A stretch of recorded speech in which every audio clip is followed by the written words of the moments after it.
College Football Hall of Fame in Atlanta, Georgia, the site of SEC Media Days. It's been a tremendous event. I don't know what to tell you other than it has been a phenomenal event.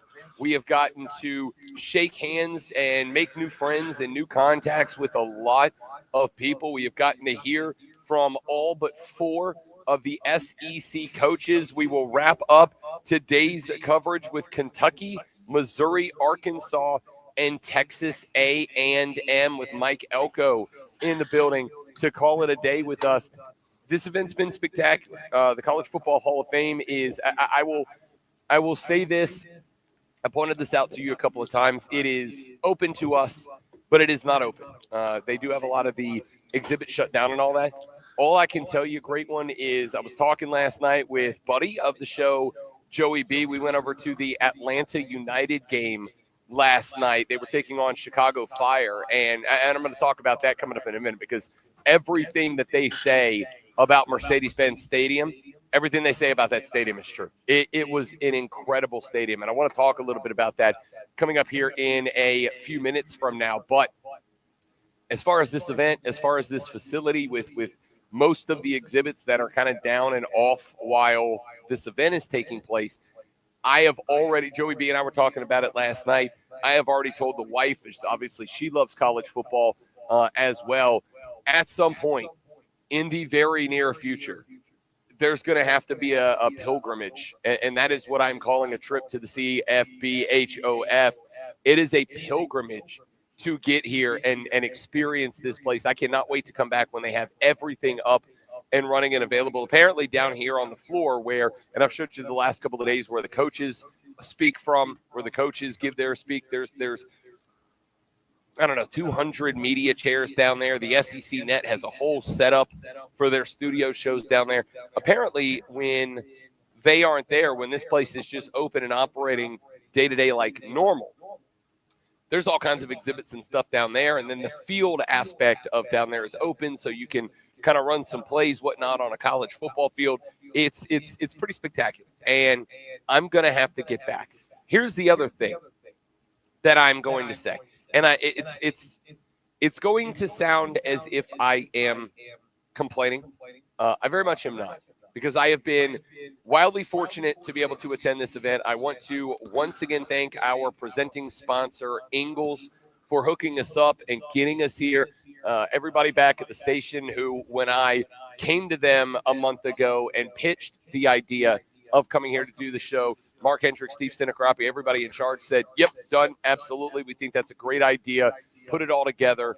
And I did, and we got here. It's not complaining, because I know how lucky and fortunate I am to be able to do something like this. So I ain't got it anymore, man. I ain't got that dog in me like I used to. It has been a long 3 days with one to go. And, you know, when you get an opportunity like this, and you get to come to a place like this, not just the College Football Hall of Fame and SEC Media Days, I have been in this building 3 consecutive days for anywhere from 12 to 14 hours. It's been getting in this building at 5:30 a.m., and it's been leaving this building anywhere from 5:30 p.m. to 7:30 p.m. every day this week. And then, a younger and more formidable Rob Brown would be in this building 12 to 14 hours, and then he'd be able to go do something in Atlanta and go out for a couple of hours and experience Hotlanta, Georgia, and then just go home and get some sleep and come back the next day and rebound. Yesterday, I left here right at 5:30. I went back to the hotel. I dropped off my personal equipment. I dropped off the stuff at the hotel. I turned right back around and went back over to Mercedes-Benz Stadium for a 7:30 kick between Atlanta United and Chicago. And Joey B, friend of the show, Joey B, he actually works here for, a couple of days a week, a couple of weeks a month. Was talking to him. He's in town. He's like, I'll go to the game. We went to the game. We ended up bumping into, very randomly, 2 other friends of ours from Greenville that happened to be at the game too. Like they were like, I didn't know you were over here. Let's hang out. So I was going to leave shortly after halftime to go back home and go to bed, but I'm a pushover. So we met a couple of buddies. We stayed all the way through the end of the game. We walked back to the car. We got back to the crib last night. I was out between 11:30 and midnight last night with every intention of getting up this morning at around 4:30, which is way later than I usually sleep, but I can't get in until 5:30 here.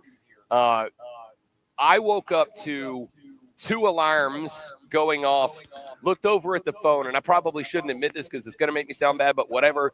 It was like 5:15, and I was like, which in the end of the world, because it's only about an 8-minute drive from the hotel to here, but I did have to put all my personal stuff in the car, get it loaded up. I did pack last night, get it here. I sat down in this chair with, and again, all I had to do was like pick the equipment up from out of the lockbox that it's in under the table, set it on the table, plug in the computers, plug in the cameras, and get ready to go. I sat down in this chair, though, and I did the like lean back, head braced against the window that's right behind me and shut the eyes just for like, let me just rest my eyes. And I was like, no, you better get it together, Rob Brown, because it's day 4 of SEC Media Days.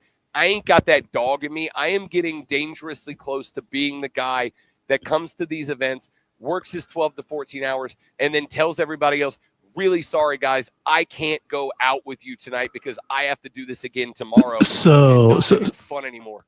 So you're saying you're getting close to normal? Because normal people, they work a 12-hour day. They don't want to go do anything else. They want to go home and crash. That's what a normal person does.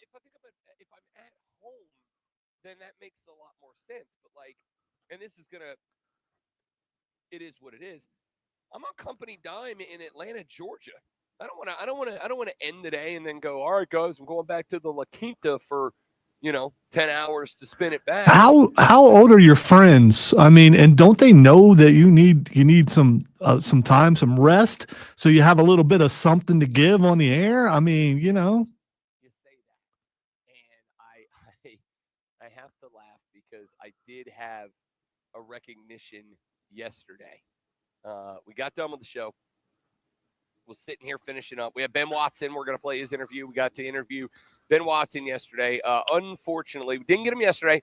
We might get him today. Did not get the opportunity to sit down with 1996 Heisman Trophy winner Danny Wuerffel yesterday. I am crossing the fingers. We're going to get Danny today. I've got a couple more media members from different parts of the country that cover different schools in the Southeastern Conference that I'm going to be running through some interviews today. We'll get some good stuff out of them. But we got done with the Ben Watson interview yesterday, and I was picking up some more sound and doing some work here at the table. And at one point, one of the radio dudes I met from the other side, who I think is from Oklahoma, from Norman, Oklahoma, home of the Boomer Sooners, walked over, and he was walking past me, and he was going to get lunch. And I'm like, he said, I'm going to grab a plate. You want anything? And I was like, hey, you know what? I'll take a lunch break. Like, I need a break. So I got up and walked down there, and we sat at the table. And then between me and him, like 4 or 5 other people started making their way to the table, and there ended up being a group of 6, 7, 8 of us around this table having lunch together. And I looked around and made the realization that I'm the oldest guy at this table, and it ain't exactly by like a close margin, right? Like there were 2 girls that are probably in their mid-20s. There were a handful of guys in their mid to upper 30s. There was like 2 guys in their young 30s, and then there's me at 40 sitting at the side of the table.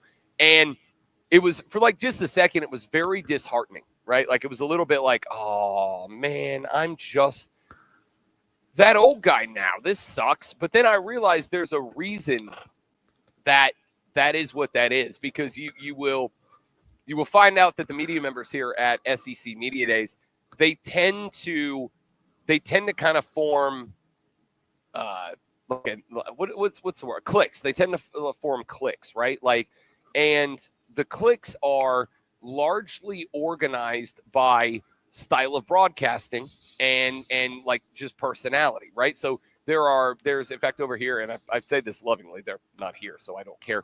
There's a group over here from Mississippi that is comprised primarily of like older dudes, like dudes in their 60s, right? And the guys that gravitate over to them and hang out with them during the day are the other broadcasters that are in their 60s. And then there's, running around, there's me and there's Abe Gordon, and there's guys like that are kind of local guys that are kind of in our age range that'll hang out together. And then there's there's younger groups, and there's groups from different parts of different states and different regions, whatever. Everybody kind of falls into cliques at these events. And I came to the realization that because I am loud and energetic all the time, No. I know, because it's been commented on by multiple people. Elijah Campbell from 105.7 The Game in Columbia, who joined us on the show yesterday.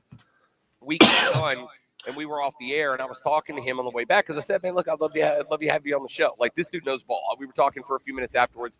Good X's and O's guys, knows the roster, knows the coaches. Like, phenomenal conversation about South Carolina football.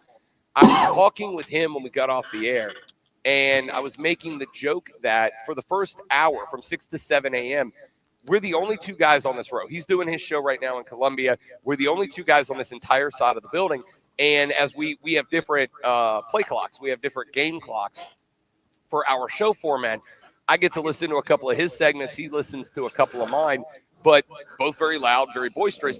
And we've just kind of gravitated to each other the last couple of days. So we formed these cliques. And the point of all of this is, as I sat at that table with a bunch of young people, and I was like, damn it, I'm the old guy now. I also came to the realization that the reason I've fallen into that clique is because it's all gas, no brakes, YOLO, and yeet while I am here. And that's the kind of energy that you bring, and other people kind of match that vibe. Like, I'm not getting invited to hang out with the dudes from Mississippi who I listened to some of their interviews yesterday. And again, different strokes, different folks. If this is your style, great. Like, I'm not hating on it, but I listened to their show, and they had Greg McElroy on 2 days ago.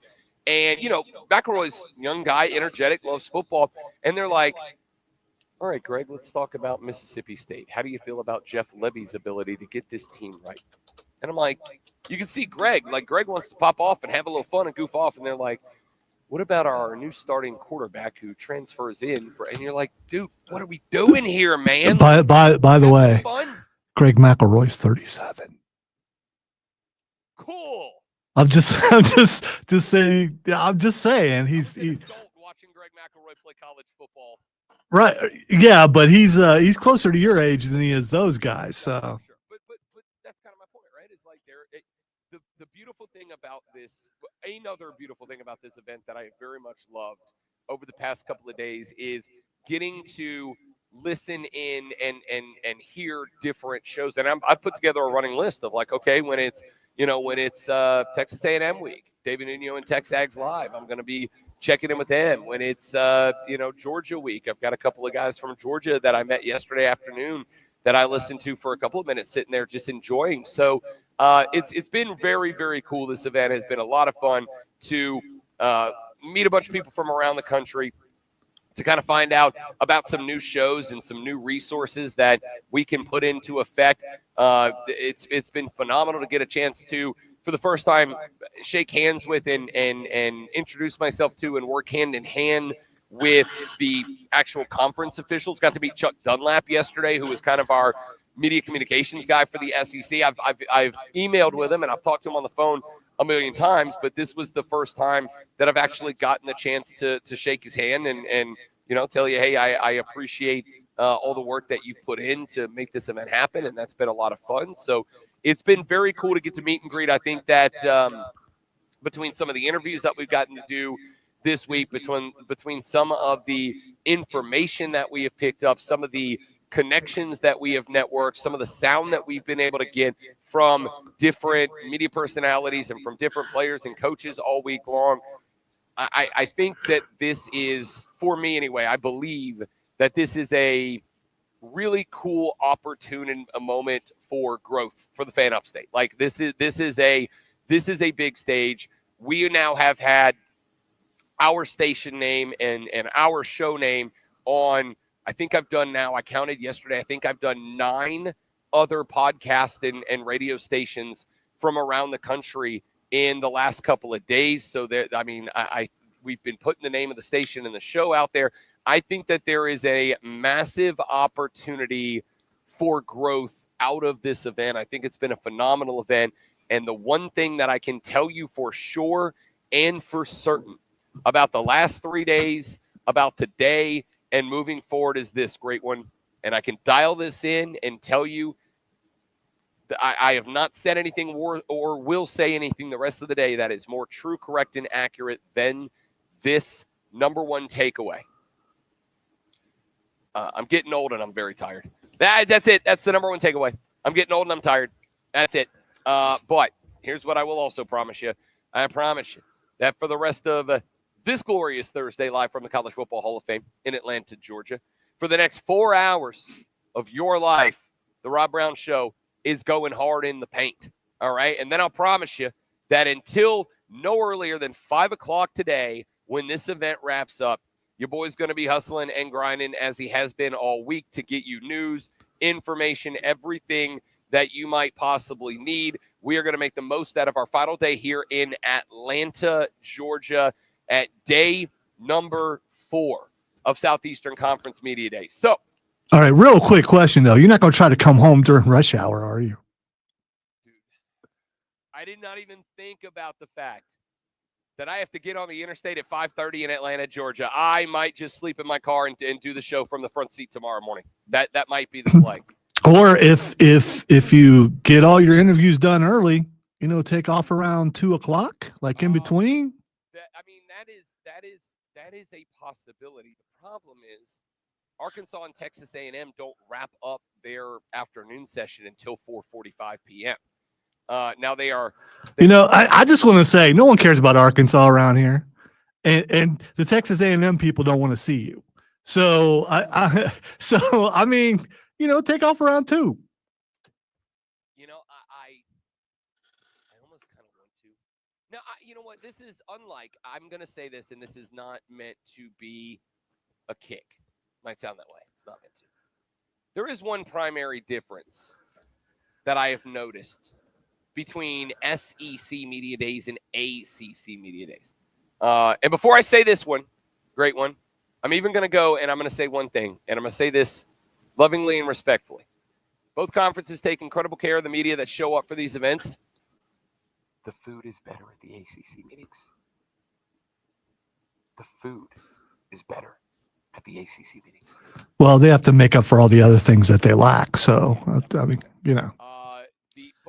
By the way, if the food, if it's in the same hotel it was a couple years ago when I went, the food was really good. Really good at ACC meetings. It's good here, but it's fine. It's fine. It's good. It's okay. It's fine. Now, what I will say that is different about SEC than ACC Media Days is this. At the ACC Media Days, it feels to me, not it feels like, it is true. Most of the media outlets at ACC Media Days, with a few exceptions, they show up for the one day their school's there, right? Like most, and I'm including not all of them, but a lot of the schools that travel from Upper North Carolina, travel from Tallahassee, down in Miami, whatever.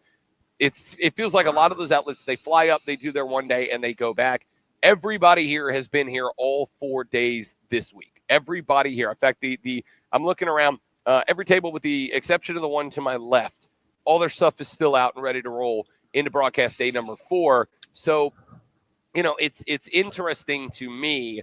And I also do kind of feel like I want to stay all the way through. And by the way, one of the reasons why is as much as I have made jokes about Texas A&M and had some fun with them and their fans, apparently, and I just learned on Tuesday that apparently I was bulletin board material in College Station, Texas, last year, South Carolina, Texas A&M week. Apparently, I was bulletin board material for the Colt jokes. David Nuno let me know that on Tuesday. But jokes aside, I really think Mike Elko is a great coach, and I think Mike Elko fits the culture in Aggieville. And the Texas A&M Aggies, as Nuno pointed out, they got oil money, buddy. They got exec money. They ain't hurting for NIL money at Texas A&M. So I think they may have finally found the right coach for the job. I think they might have finally clicked with the guy who builds the culture the way the Aggies need to be built. And they got more money to build damn gates up in Aggieville. So I'm kind of interested to stay because I really do believe that Texas A&M is probably just a couple years away from being a powerhouse in this conference. But when we come back, stop me if you've heard this before. Lonzo Lane Kiffin has decided to stir the bleep, and we're coming at it right out of the gate on the Rob Brown Show with the Fan Upstate. Live from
SEC Media Days. Quote, and a direct quote. I tried to find the sound of this, and I could not yesterday afternoon. So I'm going to read you the quote, and if I find it, we'll circle back around to it. But he said yesterday at SEC Media Days, quote, I had a coach that played Clemson last year say, put Clemson on my schedule every week compared to playing SEC teams. But there might be years that also the ACC really does have real teams, end quote.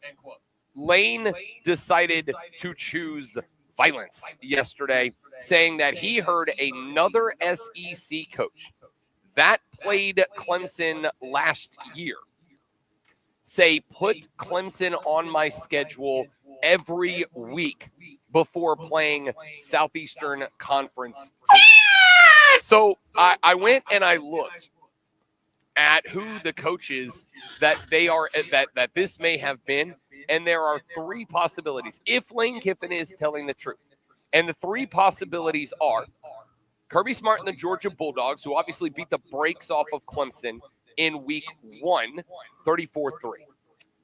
Coach number 2, it could have been, is Shane Beamer at South Carolina, who knocked off Clemson 17-14 in the rivalry game.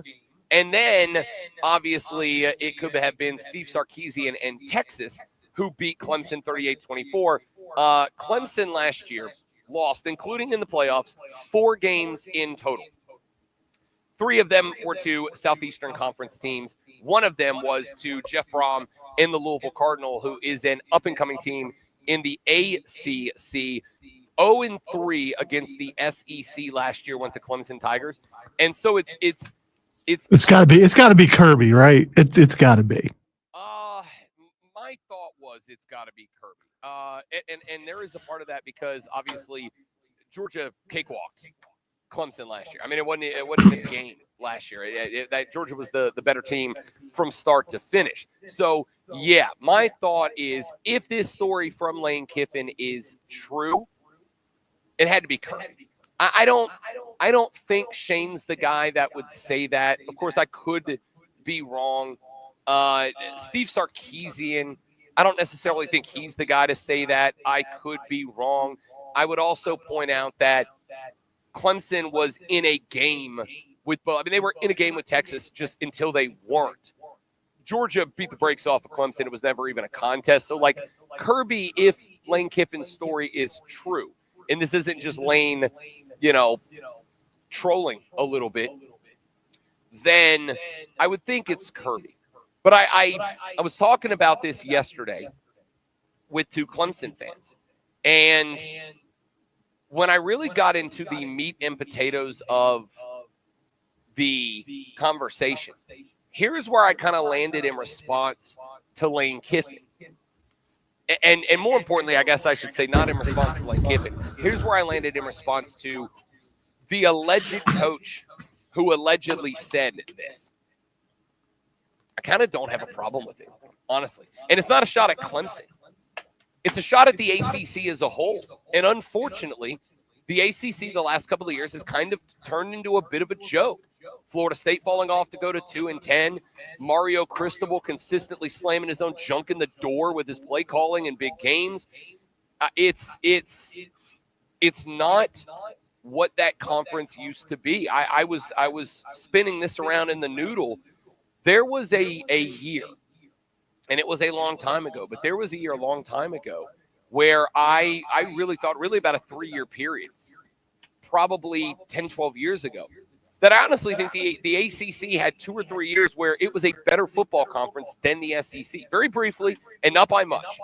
But I think there was a 2 or 3 year period a number of years ago where the ACC was just a slightly better football conference than the SEC. And it was a set of lottery picks, right? Nope. Like you had a couple of teams that were outperforming, were overperforming for a couple of years in a row, but I think it was there. Now, and I don't really think that you can blame this on conference realignment. I don't think you can blame it on NIL or the transfer portal. I don't really know where to put the blame for this. But the ACC has just kind of hit the skids a little bit. There's a lot of energy and optimism about the conference. There is energy and optimism that maybe Miami can get over the hump and get back and be in that mix and present some problems with Carson Beck taking over for Cam Ward. But again, last year was the best roster that Mario Cristobal had at Miami and had a number 1 overall draft pick at quarterback. They couldn't get it done. Florida State 2 years ago went 13-0, won the ACC, absolutely should have been in the college football playoffs over Alabama that year. They turn around, turn in a 2-10. I guess technically I can blame the transfer portal for that, but only because Mike Norvell thought he had a second transfer portal class that was going to win in football games, and it didn't. They crapped the bed entirely. There is optimism about, and I'm going to say a name, and I've been saying it for a year, since last year's ACC Media Days, and I think they have, to some degree, kind of brought that to fruition. I love Brent Key at Georgia Tech. Georgia Tech needs a Brent Key.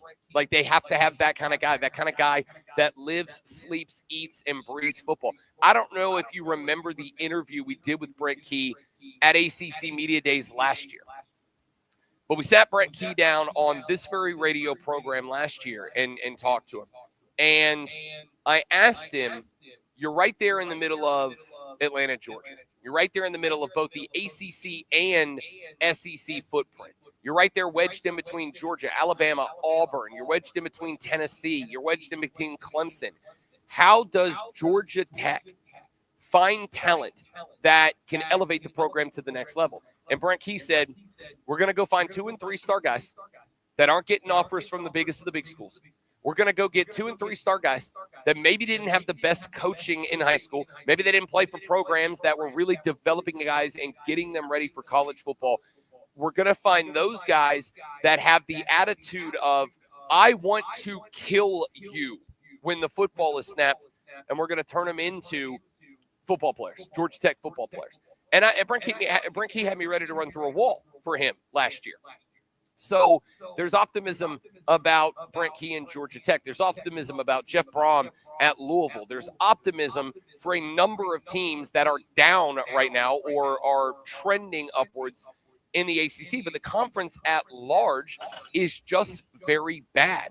And I think the comment from Lane Kiffin that this other coach made, again, allegedly, if you believe him, if another coach from the SEC said, put Clemson on my schedule every week over an SEC team, I do not think that is a shot at Clemson. I think that's a shot at the conference as a whole. The point is, look, Clemson's a good football team. Dabo Swinney's a great football coach. We know that Clemson is a good team with a good coach, a good program. They do everything right, and they do it all the right way, and that's all well and good. The problem for Clemson is you're playing out of a conference, and how many times have we said that, part of the reason the SEC teams, when they get to the playoffs, overperform the rest of the conferences is they spend all season with iron sharpening iron. They spend all season playing teams that are other top 25 teams. Clemson does not get to do that. We talked about this the other day when we were breaking down the schedule. They got LSU in week 1. I think that at Georgia Tech game is going to be a closer game than you expect. You got SMU, and who else on that schedule but LSU, South Carolina? And again, if the ACC gets to the point where Georgia Tech is up, if they get to a point where Hoodie is good and North Carolina's up, if Mike Norvell saves Florida State and Jeff Brom keeps trending up at Louisville, then sure, one year this actually could look like a tough schedule. But this year, they got South Carolina at the end of the year. They got LSU at the beginning of the year. And they got Rhett Lashlee and SMU in the middle. And unless Georgia Tech's good, and I think they will be, that's it. That's all scheduled. So I think the point was not Clemson's not good. I think the point was Clemson does not get put through the grinder to really turn into the diamond that's ready for the playoffs. And so if I get a crack at them versus a team who is consistently going through the meat grinder, and this year the SEC is absolutely a meat grinder, that's going to be an easier team to beat. And it's not a disrespect to Clemson. It's a disrespect to the entire Atlantic Coast Conference. And here's the thing. I can't really disagree with you this year. 844-226-3663, 844-FANFONE. Up 6 Mark Burger text line. Text it. Let me know your thoughts. Tell me what you got. We're back after this. We're Rob Brown Show live. This is CBD Days at the College Football Hall of Fame in Atlanta, Georgia. This is the Fan Upstate. Live from SEC Media Days at the College Football Hall of Fame in Atlanta, you're listening to a special edition of The Rob Brown Show, powered by your local Ingles Market. Low prices, love the savings on the Fan Upstate. I'm Chuck Sanders here.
that. And you're going to hear from Benjamin Watson, the former Georgia Bulldog turned longtime NFL tight end, did not win a Super Bowl with the Patriots. He was a member of that team that lost to Eli Manning and the Giants, was also a member of my New Orleans Saints a couple of years ago.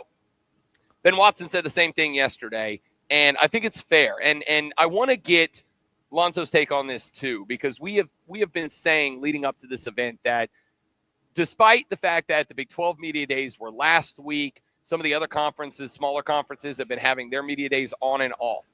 With SEC media days this week, with ACC media days next week, and considering we cover a team in both of those conferences, it truly felt like Monday was the start of football season. And then we pile on the fact that 2 NFL teams will start their training camps this Saturday. You pile on the fact that we are we're 14 days or whatever it is away from the NFL's Hall of Fame game in Canton, Ohio. You have 14 days. 14 days from today, we will be talking about tonight's Hall of Fame game in Canton, Ohio. The week after that, the NFL preseason is underway. Like, it is football season.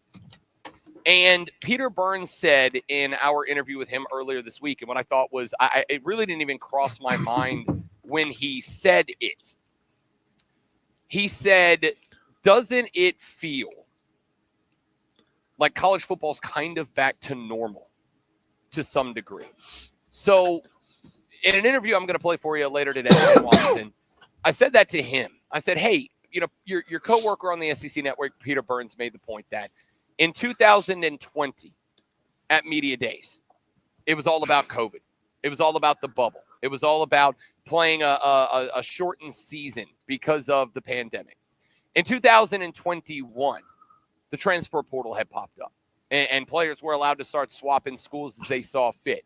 And that was all anybody wanted to talk about.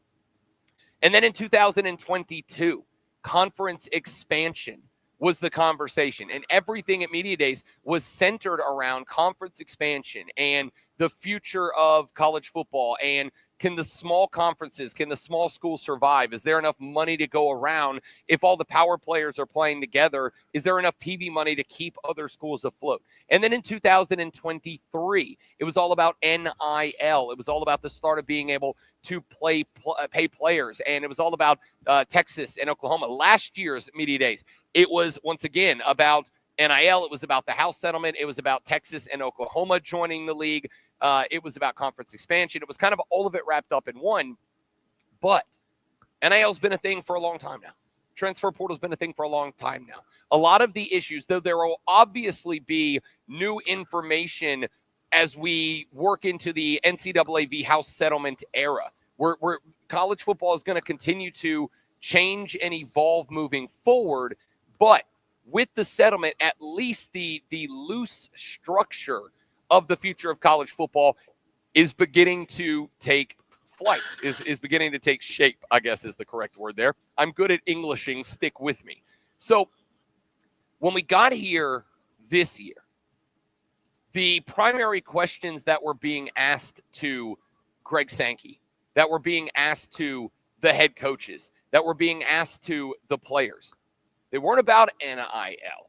They weren't about the transfer portal, or at least not in a way that didn't mean talk to me about how that impacts your football team. They weren't about conference expansion, because that's on hold right now, obviously. And I think it's going to stay that way until 2031, when the exit fee from the ACC for Clemson, Florida State, Miami, North Carolina, maybe Duke, drops to as low as it is going to get until 2036. And I think that is the point where the Big Ten and the SEC, who now have a handful of years to save up for that and be ready to pay the exit fees of whatever schools they want to poach from the ACC, that's kind of on pause. Like, there's nobody talking about schools moving conference. I mean, there are schools moving conferences. We've talked about the fact that the Mountain West and the Pac-12 are in a legal battle that is going back to court, because the Pac-12/2/4/8 or whatever it is now, they're doing their best. They're fighting their lives, fighting for their lives, and they poached a bunch of schools from the Mountain West. And there's a legal battle over $55+ million, and that number could go up. That's not being talked about in the big conferences, right? Like, we're not talking about that at the SEC meetings. They didn't talk about that at the Big 12 meetings. I assume they're not going to talk about that at the Big 10 meetings. They're not going to talk about that. I think it is probably a little bit more likely to be a facet of the conversation at ACC Media Days because, as we just pointed out, the ACC did the settlement with Florida State, did the settlement with Clemson, not because they want to strong-arm Clemson and Florida State into staying. They did the settlement with Clemson and Florida State and structured it the way that they structured it to give themselves until 2031 to figure out what does life in the ACC look like after the crown jewels of that conference move on to the Big Ten or the SEC. Because even with Florida State being as horrific as they were last year, they are still a blue-collar school. They are still a brand.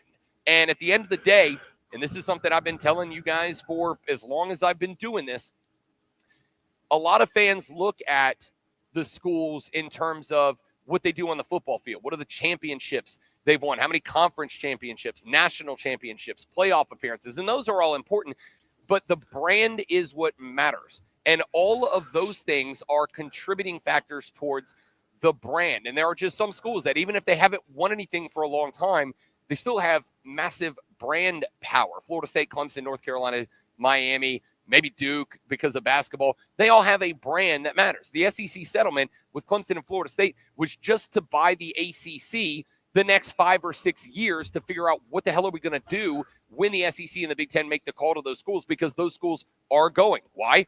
Because the SEC and the Big Ten have the brand and therefore have the money to pay more to those schools. And while the competition level will be stepped up for FSU, for Clemson, and any of the other ACC schools that make the jump to a new conference, so will the paychecks, and therefore the ability to run the program the way that you want the program run to be competitive in those conferences, right? So blah, blah, blah, blah, blah. That is going to be something I think that will come up in conversation at ACC Media Days from the standpoint of this settlement, 2031, what do we think comes next to the commish, to the schools? I am sure that someone somewhere will get a little froggy and ask Dabo and Mike Norvell and the rest of these coaches, is the Big Ten, is the SEC in your school's future? And I'm sure that they are going to say, we're not thinking about that. We're just thinking about the 2025 football season, which is the right answer. Sure, fine, go off, King. I think that, though, much like it has been this week at SEC Media Days, the focus next week at ACC Media Days is going to be football. The biggest stories coming into this event Monday, the biggest stories were what? Arch Manning. Is he really that guy? And by the way, I heard a great quote that I did not hear from Arch in his media day 2 days ago. I heard it last night. And I want to get to that coming up here in just a little while. We've talked a lot about this young man. So is everybody else in this building, because a lot of people feel like he is the linchpin to what is going to happen in this conference, because Texas is the standard bearer if Arch Manning is him. A lot of people think he's not. A lot of people have questions about him. All of it fair. We'll get to that. But Arch Manning was a big story. LaNorris Sellers at South Carolina was a highlight story this week. And I'm not just talking about on Monday when South Carolina, when Shane Beamer and DQ Smith and LaNorris Sellers and Nick Barnett were all here. It was a conversation piece yesterday.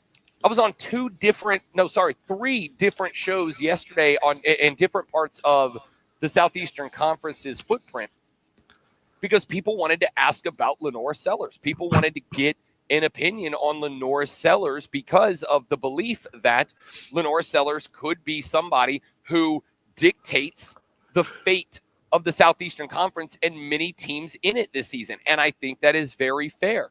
One of the big stories yesterday, Kirby Smart and the Georgia Bulldogs. And, it was last year and getting bumped, even though you did win the conference. Was that an anomaly? Is Georgia ready to go back to the top? Do they have the ability to replace the enormous amount of talent they sent to the NFL? And this, I'm really just saying this because it was refreshing. It for me as a broadcaster, me as a college football fan, I talk about, and I am intrigued by, I'm interested in. We're going to talk about conference expansion when it is a topic, NIL when it is a topic, transfer portal when it is a topic. These things are very important because they do shape college football. But I think you guys would agree, and in my conversations with many of you over the last couple of weeks or years, I think we have wanted to return to some sort of normalcy in college football. We've wanted to get back to some sort of normalcy where when we go to media days, the stories are about quarterbacks and about defenses. The stories are about head coaches. Got asked yesterday on a different show. Rob Brown, I saw you put on Twitter a couple of days ago that you believe that X, Y, and Z are on the hot seat. What are your thoughts on that? We're talking about coaches who may or may not get fired, coaches who may or may not be on the move in the next couple of years to bigger programs. We have talked about coordinators jumping jobs. I talked more about Mike Shula yesterday than I talked about Mike Shula when he got hired to be the new OC for the South Carolina Gamecocks. Like, people in this building, broadcasters, are talking about football this year. And it's been so refreshing because college football has over the past few years been bogged down by stories that you as a fan, that me as a broadcaster, we don't have any power control input. When we were talking portal and NIL and conference expansion, all of that is going to happen however it's going to happen, regardless of how you or me or Lonzo or anybody in this building or any fan in America feels about it, because there are people at the highest levels of college football who wear a suit and tie to work every day, who are looking at numbers that have 6 and 7 and 8 zeros attached to them at the end. That is way above the pay grade that is going to say, oh, there's a groundswell of fan support or fan pushback about that decision. They're going to go, yeah, you know what else there is? 8 zeros on this check that's going to get scratched to us if we do the thing. But the stuff that is happening here, is stuff that impacts you. It's stuff that's going to impact you on a Saturday this fall. I was kind of sitting in Mercedes-Benz Stadium last night because we were talking when we were watching the Atlanta-Chicago MLS game. And I kind of had a moment because I realized, and I wasn't really paying attention to it, but I made this realization that I will be in that same building, and I don't know how many days it is between here and August 31st, that Sunday, but I will be back in that same building August 31st, and that is not but 40-some-odd days away from now. I'll be in that same building because we are a month and not even a half away from South Carolina and Virginia Tech kicking off on a Sunday afternoon to play a little college football, to play a game that matters, that counts. Two teams, one in Virginia Tech that's trying to find its way back to relevancy, find its way back to the top tier of the Atlantic Coast Conference, and South Carolina, who a win in that game, a win in week 1 to establish the momentum of the season. This is a team that within itself, forget the fans, forget the broadcasters, that team believes they're a playoff team. That team believes they deserve a shot in the 12-team bracket. And a win over Virginia Tech would go a massive way to establishing momentum. And it's not the best resume builder that they can have that year, but it would be a bit of a resume builder to make the argument 14 weeks later that they deserve an opportunity to go play in the college football playoffs if they get the wins that they need. So as I sat in that stadium last night and I thought about, 40-some-odd days, I'm going to be back in this building for an actual college football game. And tomorrow, we've got day 4 of SEC Media Days with 4 more coaches coming through, and we're talking about football. So I don't know that I'm really saying anything other than, as a fan, it just feels nice that we're not talking about dollars and cents this year, at least not the way we have been the last couple of years. We're talking about football, X's and O's, Jimmy's and Joe's, playoff ratings, top 25 teams, et cetera, and it just feels nice. Ladies and gentlemen, we are at day 4 of Southeastern Conference Media Days here in Atlanta, Georgia at the College Football Hall of Fame. The phone line, the text line open, 844-326-3663. When we come back in the next hour, Water Cooler Cheat Sheet, segment 2. I submitted my projected order of finish in the SEC next year. I'm going to give you the order I put all 16 teams in, and then I want yours. All of that coming up after, if there was a college football playoffs of reading sports flashes, Lonzo would be the odds-on favorite to win it every time. Well, yeah, I am the Big Ten.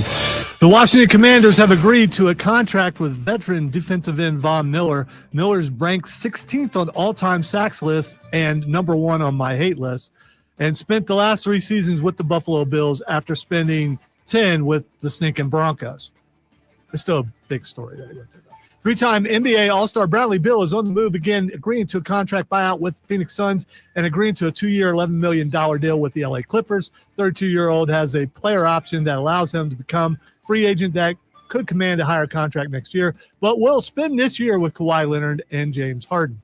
NBA is the MLB's All-Star Game, so a drop in TV ratings despite a dramatic AL comeback and the first ever swing off to determine a winner. The broadcast was still Fox's most watched telecast since the Super Bowl, peaking at 8.1 million viewers. Hour number 2 of the Rob Brown Show coming up next. Up to the minute upstate traffic. The I-85 corridor through the upstate is still running good right now. You should take note that the right lane is closed both directions between mile markers 52 and 57 Pelham Road, not causing delays prior to the buildup of peak traffic, but you should move to the left early. And the ramp from Pelham Road to southbound I-85 is completely closed today. From the News Stop 98.9.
We have had some incredible moments, some phenomenal interviews. We've gotten some fantastic sound nuggets from players and coaches and coordinators and commissioners and power figures that be from the landscape of college football. And I expect more of the same today. The 4 teams on the docket today, the 4 remaining teams in the Southeastern Conference. We will open it up around 9 o'clock with Kentucky and Missouri. Mark Stoops and Eli Drinkwitz, 2 coaches that enter this year not on the hot seat, but 2 coaches that could be very much on it by the end of the year. Now, I like Eli Drinkwitz a lot, and I know that there has kind of been some up and down years from the Missouri Tigers the last couple of years, but I really do like Eli Drinkwitz. The question mark is going to be, obviously, do they have the talent? This is the deepest.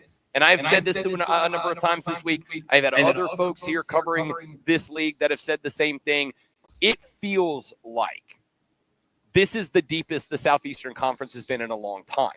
And the reason I say that is I believed it already. But yesterday, I got the link to submit my ballot for the projected order of finish in the Southeastern Conference, as well as the All-SEC team.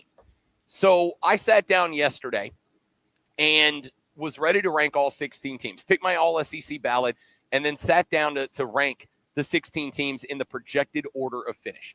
And once I got down to number 4, I had three clear top 3. Although the top 3 were kind of in flux. Well, I should say the top 2 were in flux for me. I went back and forth between Georgia and Texas. I do think those are just the 2 best teams in this conference. Quarterback questions abound for both of them, but I do think they are overall the best 2 teams. Once I got to 3, that was Alabama for me. I'm a Kalen DeBoer believer, okay? I know Lonzo's not, so we're going to learn a lot about this team this year, but I am a Kalen DeBoer believer this year. So I think Alabama, I put them at number 3. I think that they're again, another team with a question at quarterback, but I also think that's kind of the story of this conference this year. There are a lot of teams with a question to the quarterback. We had a listener yesterday make a point on the show that the reason LaNorris Sellers is getting hype is he might be the most proven commodity at quarterback in this conference this year. We don't know what Arch Manning's going to be. We don't know what Ty Simpson's going to be. We don't know what Gunnar Stockton is going to be. And those are the other teams that are expected to be in competition for the title. LaNorris is the one guy that we have seen do it. He is the one guy that we have seen succeed doing it. So I think that there is something there. When I got to number 4, I ended up with a stack of teams about 8 deep that it was like all of these teams could end up anywhere from 4 to 12. And South Carolina's in that group. Anybody in this group could end up 4 through 12 in the projected order of finish. Now, why is that important? Because 4 and 5 have a very good shot at being playoff teams. If you're 4 and 5, you got a good shot at being a playoff team. I'm not sticking a record on that. Because a dude that covers this conference, David Nuno, TexAgs.com. I've been talking a lot about him this week. I got a lot of respect for David Nuno. He's been in this game 24, 25 years now and has been covering the SEC the whole time. Nuno said in our interview earlier this week, does it not feel like, not that it is a probability and not that it will happen, but does it not feel like it is possible that we could have 2 9-3 teams or a 10-2 and a 9-3 team in the SEC championship game this year because of the questions at quarterback, right? Because of Arch Manning, because of all those guys we just talked about. Doesn't it feel like we could theoretically have a 10-2 and 9-3 team, 2 9-3 teams, maybe 2 10-2 teams this year, and not have a couple of teams battling for 11-1 to get in, or a 10-2 and a 12-0? And I said, you know what? The more that I think about it, the more that that's true. And if that is true, if Georgia, if Texas, if Bama, if they all have 10-2, 9-3 records, we could theoretically have a conference that is stacked 1 through 12 with teams that are all 10-2, 9-3. Like, really, we could have a conference that from 1 to 12 have a bunch of teams that are within one game of each other in either direction. And for a team that wants to send 4 or 5 teams to the 12-team playoffs, that could be very dramatic at the end of the year. So I think that is part of where the excitement about what's happening here at SEC Media Days comes from is there are so many questions. So here's what we're going to do. Here in just a second, give you the water cooler cheat sheet, the top 3 sports stories you need to know before you get to the office this morning. In the next segment of the show, I am going to give you my projected order of finish for the Southeastern Conference. And then in the final segment of the show, of the hour, in the final segment of the hour, I would like for you guys to tell me the teams I have too low, tell me the teams I have too high, tell me if I got South Carolina in the right spot or the wrong spot. We're going to do that to wrap up this hour of the Rob Brown Show. But it is 7:06 in the morning. I'm assuming that most of you have real jobs where you have to put on collars and long sleeve shirts and dress shoes, and you have to go to an office and you have to sit down under the beautiful glow of fluorescent lights, and you have to punch buttons on a computer, and you have to do a real job, unlike me, who gets to do this, goof off, and call it work. Well, the good news is you get to take a break. You're legally mandated to get breaks throughout the course of the day. And if you're anything like me, when you get the opportunity to take that break, I know what you're going to do. You're going to walk down the hallway. You're going to go find that one coworker you like, and you're going to say, hey, buddy, Rob Brown's been talking about college football all week live from SEC Media Days. What do you say me and you go talk some football, and you're going to talk sports. And if you're going to talk sports, you got to know what's going on in the world of sports. And if you need to know what's going on in the world of sports, I have wonderful news for you. You've come to the right place because we do this. Are you ready for the playbook of the peculiar, the almanac of the absurd, and the encyclopedia of the extraordinary? Well, you better be, because we're diving headfirst into the 3 top stories that will have your coworkers saying, "Burn it down! Burn it down!" Their first bathroom break. No. Here we go. Welcome to the water cooler cheat sheet on the Fan Upstate. It is wonderful to teach you the top 3 sports stories you need to know when you get to the office and start walking sports with your coworkers. When you do this is what you are going to be talking about. Let us dive right in. A couple of basketball stories for you right out of the gate. We open it up with a massive bit of news in the NBA. Bradley Beal has agreed to a buyout with the Phoenix Suns and will immediately sign with the LA Clippers on a 2-year, $11 million deal with a player option attached to it for next year. That, according to his agent, the player option for next summer does clear Bradley Beal, who is only 32 years of age, to potentially become one of the top available players in free agency next year. But he will spend 1 year with the Clippers, where it's kind of an interesting fit, because I would make the argument that with Kawhi Leonard, with James Harden, with Brook Lopez, this team is a team full of dudes adding Bradley Beal. And I do not think that Bradley Beal is on his last leg, but he's 32 and he ain't going to be playing LeBron years, right? Like, Bradley Beal's probably got 2, 3, maybe 4 or 5 top-notch NBA years left in him. And so who is he suiting up with next year? Kawhi Leonard, James Harden, and Brook Lopez. Now, if you told me that was the roster that you assembled, Lonzo, in, 2015, I'd have said that team's winning a title next year, right? Because Kawhi Leonard, to me, feels like the balance to James Harden. Bradley Beal. See, I don't know. James Harden doesn't win titles.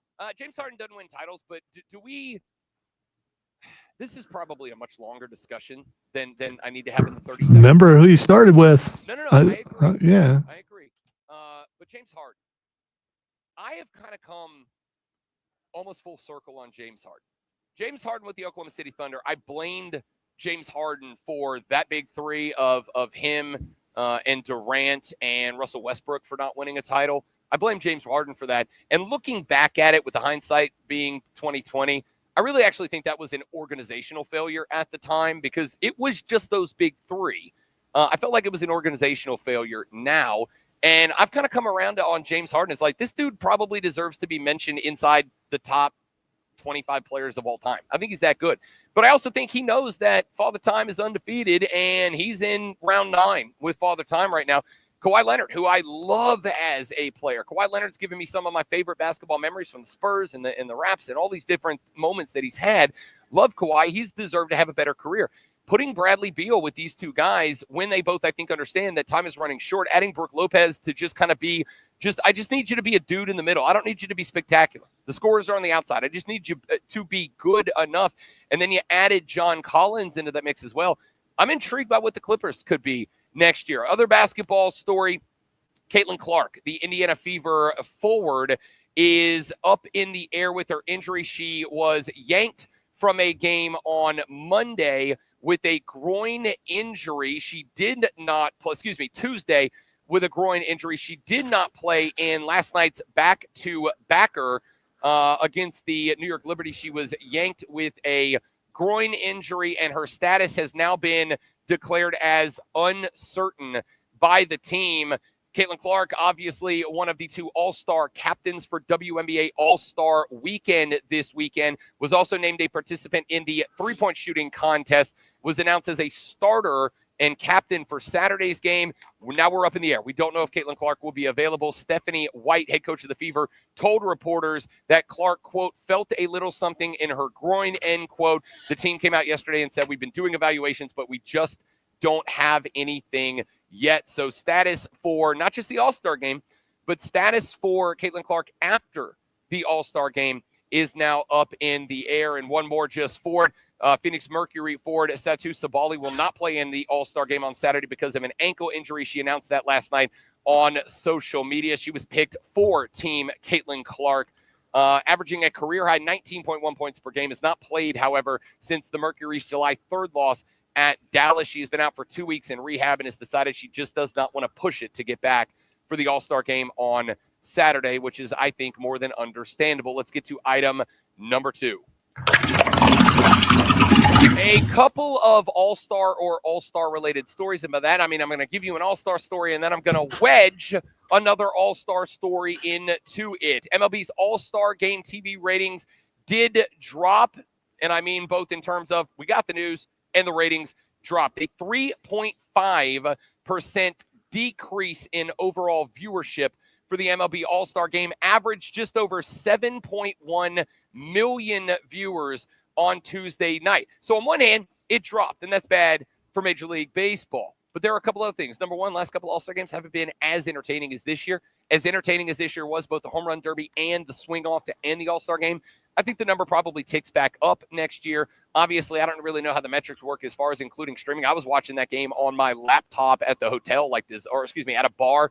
Does that count? I was watching the Derby on a laptop. Does that count? I don't know. Here's what I do know. It peaked at about 8.1 million viewers from 9:15 to 9:30 p.m. Eastern Standard Time. And there are two good things going for Major League Baseball here. The first one is that the MLB All-Star Game was Fox's most watched telecast since the Super Bowl and the network's best audience for a Tuesday night game of any sort since last year's Game 4 of the World Series. Baseball also will continue to own the claim to the most viewed all-star product in all of a major American sports scene. The NHL didn't have an all-star game this year. They did the Four Nations face-off instead. Ratings were very good, but nowhere near baseball. The NBA all-star game has been averaging about 4.7 million viewers over the past few years. That is the same number as the NFL's Pro Bowl games. Just for a comparison, Monday night's Home Run Derby averaged 5.73 million viewers on ESPN, a 5% increase over last year. And then the other all-star game that I am going to wedge in here, it was announced yesterday that Charlotte, North Carolina will be the site of the 2026 MLS All-Star Game. The MLS All-Stars and whoever they play internationally as their opponent will descend upon Charlotte, North Carolina next year. And you better believe your boy's going to be in Charlotte for the MLS All-Star Game next year. By the way, Riz, a real quick aside since I mentioned soccer, Leo Messi's MLS record streak of scoring 2 goals in 5 consecutive games came to an end last night as Miami absolutely crapped the bed and lost to FC Cincinnati 3-0. On the other side, Cincinnati's all-star midfielder Evander kept the streak of his own going, has now scored in 5 consecutive games for FC Cincinnati as they end Leo Messi's streak and Miami's win streak. Let's get to item number 3. I don't know that this is necessarily a news story that is going to make the rounds more than it did yesterday, but I did find it interesting. Lane Kiffin back in the news yesterday. Lane Kiffin said after departing SEC Media Days, in an article that dated back to July 15th, Kiffin said he wanted to see the 16 best teams make the college football playoff with no automatic bids for conference champions at all. That kind of flew under the radar because the majority of the SEC coaches have said we want a 5+11 model, 5 highest rated conference champions, and then the 11 best teams at large. Lane Kiffin said July 15th, he just wants the 16 best teams with no AQs for conference champions. Of course, he would say that as his team was number 14 in the rankings with a 9-3 rating last year. But that was not what made the news, at least in our neck of the woods. Lane Kiffin said that, quote, I had a coach that played Clemson last year say, put Clemson on my schedule every week compared to playing SEC teams. But there might be years that also the ACC really does have real teams, end quote. Ole Miss head coach Lane Kiffin saying that an SEC coach who played Clemson last year, and we looked it up. There's only 3 it could be. It's either Kirby Smart at Georgia, Shane Beamer at South Carolina, or Steve Sarkisian at Texas. Those are the 3 SEC teams played last year. Lonzo and I both got money on Kirby Smart. That sounds like a Kirby thing. It doesn't sound like a Steve Sarkisian thing. Doesn't really sound like a Shane Beamer thing either. So I think if this story is true, it's probably Kirby. But I think the point was not an attack on Clemson. I think the point was, and I could be wrong, maybe I'm misreading this, maybe I'm just trying to give Lane Kiffin too much of a benefit of the doubt here. I think the point that Lane Kiffin was making here was the SEC is deep, and it's been deep for a long time, but this year it is as deep as I can remember this conference being. The ACC is not. The ACC is it's just a bad conference right now. There's Clemson, and I know that's kind of been a running joke for Lonzo for some time, is like Clemson is the ACC. I don't think it's a joke this year. I think Florida State's going to be an 8-4 team, 7-5 team. They'll be bowl eligible this year. They'll be better. I think Jeff Brom at Louisville's trending up. I think Brent Key at Georgia Tech faces immense challenges at a tech school in the middle of Atlanta, but I do think that Brent Key's the guy to take that team to the next level. Now, they're like 8 levels from being a playoff team, but I think he is the guy to take them to the next level, point him in that direction. There's optimism around Jeff Brom at Louisville. There's optimism down at Miami that, yeah, we had Cam Ward last year, but, this is our year. It's a better overall roster, even with the loss of a number 1 overall draft pick. There's hope for Miami. But the point that I think Lane Kiffin was making was Clemson week to week in the ACC is playing more bad teams than good teams. And if you believe in the philosophy that iron sharpens iron and good teams get better by playing other good teams, SEC teams have to do that week in, week out, and will have to do it this year with the deepest this conference has been in a long time. Clemson doesn't. And I think the other coach, if there is one, and Lane's telling the truth, was effectively saying, I would rather play a team that has soft competition more than competition like we have to play. I'd rather play that team than have to play a team that is playing top-notch competition week in and week out. It's just a team that's not as prepared to play a team like an SEC team that is. And you guys know I have fought back against this narrative for as long as I remember. I've been fighting back against this SEC narrative since I moved here to Greenville, South Carolina, but I can't fight it this year. This year, it's 100% true. It's the deepest conference in America. It is the best conference in America. I'm not saying it's going to have the best team in America. I am saying it's the deepest conference in America, and there's something to say for that. How do I know that?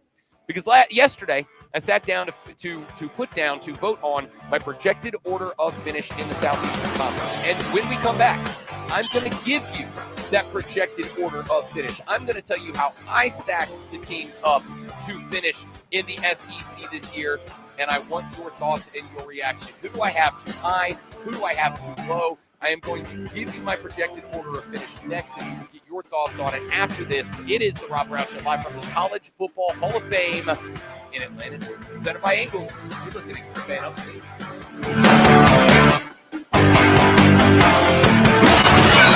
Live from SEC Media Days at the College Football Hall of Fame in Atlanta, you're listening to a special edition No, it was me. of the Rob Brown Show.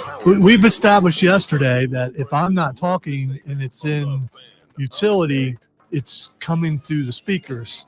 So I just turned it down, and that should, although there was an echo in the background when you were talking of an announcement or something going on. Sunshine develops here on 93.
Computer at the fan. FanUpstate.com.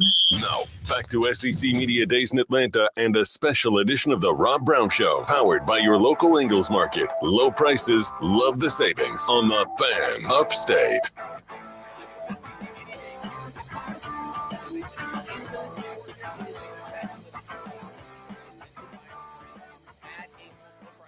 Love the savings. The fourth and final day of Media Days is kicking off here in just about an hour and a half from now. If you're not following us on our social media channels at the Fan Upstate and following me at the Rob Brown Show, you're missing out. I am going to be going live a couple of times throughout the day here on the final day of SEC Media Days because there's just a lot going on and a lot of conversations that are taking place. But yesterday, myself and the rest of the assembled media here at SEC Media Days were asked to vote on the all SEC teams, and were asked to vote on the projected order of finish for the Southeastern Conference. I want to give you my projected order of finish, and I want to see where you think I got it right, got it wrong, who do I have too low and too high.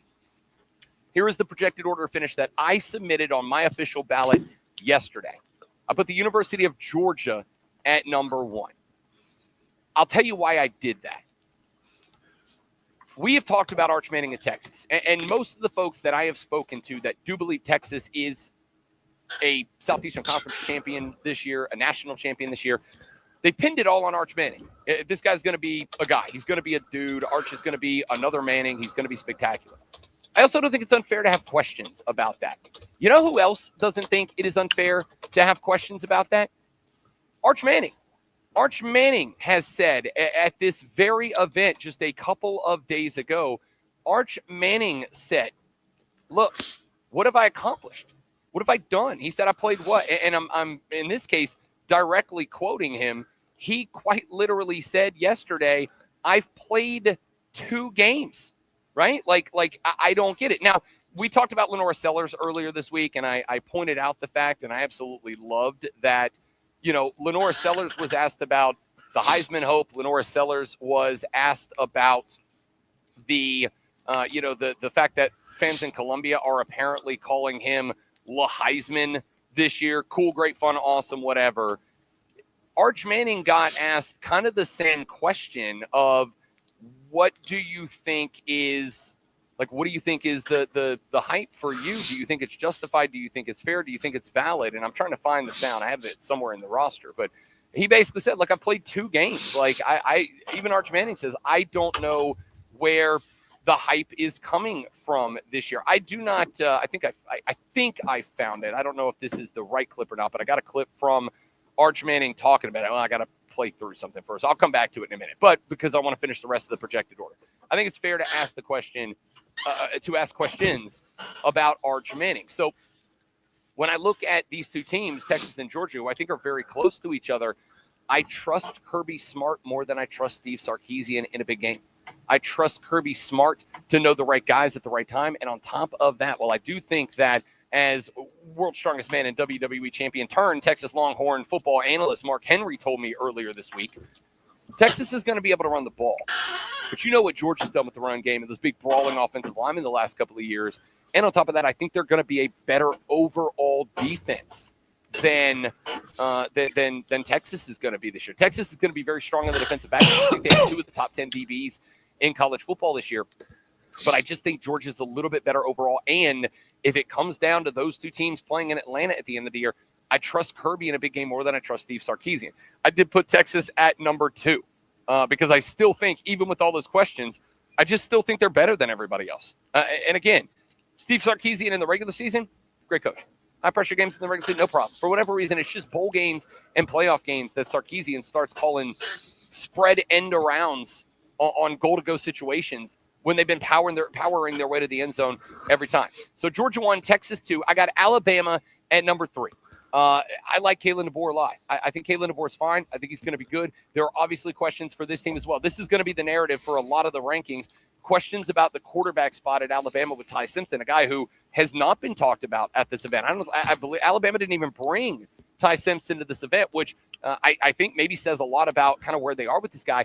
But they got a guy named Ryan Williams at the wide receiver spot who's an absolute dude. They are going to have probably 2 or 3 all SEC defensive backs. And I really think with a year in the back pocket and adding some more of his dudes to the roster, I think Kalen DeBoer is going to have this team competitive. Lonzo, you were about to say something. I was going to say this is where I have a problem because I don't see how Alabama is better than South Carolina. They had the same exact conference record. They had the same exact overall record. And South Carolina has a returning quarterback. They have a bunch of other guys coming back, and I don't see how you have Alabama ahead of them. I have Alabama ahead of them for one reason and one reason alone. And this is I was yesterday. I was trying to be critical of South Carolina because I realized I spent the first 2 days talking about all the great things. Shane Beamer, great culture building coach. Guys are all bought in. Everybody I've talked to from South Carolina is in love with Shane Beamer, as they should be. Buddy of the show, Shane Beamer. Lenore Sellers, I think he's going to New York City at the end of the year for the Heisman Trophy celebration. Returning quarterback. Proved it last year.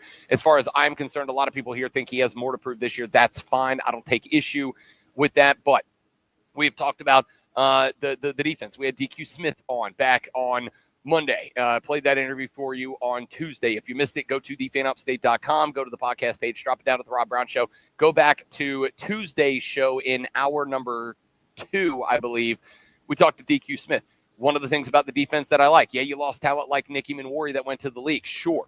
You also have a lot of experience, a lot of 3rd and 4th year guys on that defense, guys that have been through it, both the lows and the highs with Shane Beamer the last couple of years. I like the defense, but I tried to be critical yesterday, and the most critical I can be about this football team is this.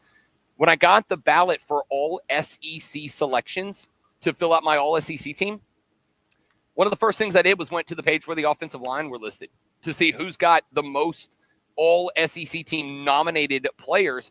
I think South Carolina had 1. It's just not going to be a good offensive line. That's your big problem. And as much as I know Lenore Sellers can get to the outside and skedaddle a little bit, here's the problem.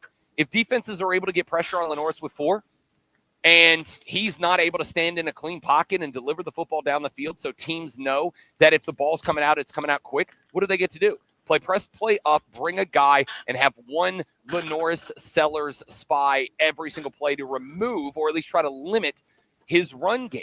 Alabama doesn't have that problem. They have got an offensive line that is exceptionally good. Ty Simpson will have more time in the pocket than Lenore Sellers. Now, with that being said, if you have that belief, and I'm 100% fine with it, you're not alone in that belief, great one. I put South Carolina at number 4 in this conference. And I did put them there because of all the good things that I mentioned a minute ago. And one more thing, which is this. If that offensive line is not very good this year, if it is a step back across the O-line for South Carolina, which a lot of people here think it's going to be, if that is going to be true, there are 2 things that you can do to help out Lenore Sellers. Number 1, run a pro style that revolves around getting the ball out of the pocket ASAP in the pass game. Well, Mike Shula's here, NFL pro-style offensive coordinator, and I think that's the reason that he is here, is it is knowledge that is what is going to be required of the offense this year to help out Lenore Sellers. So you address that. The second thing that you can do is at least once every 20, 25 plays, you got to let Nick Harbor turn on the track star speed, right? Get down the field on a 9 route, maybe cut it inside of the post. Try to create a world in which you run a couple of underneath cross routes to hold a cornerback, get Nick Harbor on the out route 9 or on the post route, whatever, on the flag route, whatever. Just get him down the field, and every now and then, just tell Lenore's, man, bleep it, Nick's down there somewhere, and throw that thing 70 yards down the field, and let's see if Nick Harbor can make him play. Now, it's going to rely on Nick Harbor having hands. He had some drops last year that were very problematic for Lenore Sellers. If he was able to erase that, if he's more comfortable with the football this year, and he can catch a couple of big-time plays, now what have you done? You've taken the top off the defense. You've shown you're a deep ball threat, even with an inferior offensive line compared to the rest of the SEC. Now defenses have to play back. They've got to have a too-high look. They've got to have cornerbacks man-locked on the outside or zone-locked to the outside because whatever side Nick Harbor's on, a safety's bailing with him to go deep. Now the defense has to play a little bit more honest. And I think that Shane Beamer knows that, which is why Shula's there. I've got Georgia 1, Texas 2, Bama 3, and I went ahead and put South Carolina at number 4. But here's where it got interesting. I honestly think from 4 to 11, South Carolina included, and I'm going to give you the rest of the 16 teams when we come back in a minute. I think 4 through 11 in my projected order of finish. I think you could jumble them up in any way. I think you could spin a wheel and pick them name by name from 4 to 11, and any outcome you come up with is a legitimate possibility. I think any outcome that you come up with is a legitimate possibility, and I'm going to explain why. I'm going to give you 5 through 16 when we come back here in just a minute. Then we'll get your response to open up the 8 o'clock hour. I'm not going to talk a bunch of SB because I just don't really care all that much. But there was a great moment in last night's SB presentation. There was a great moment involving a college football figurehead that I think we all love. We'll talk about that to start the 8 o'clock hour. Projected order of finish next. A special edition of the Rob Brown Show presented by Ingles live at the College Football Hall of Fame in Atlanta, Georgia continues. You're listening to the Fan Upstate.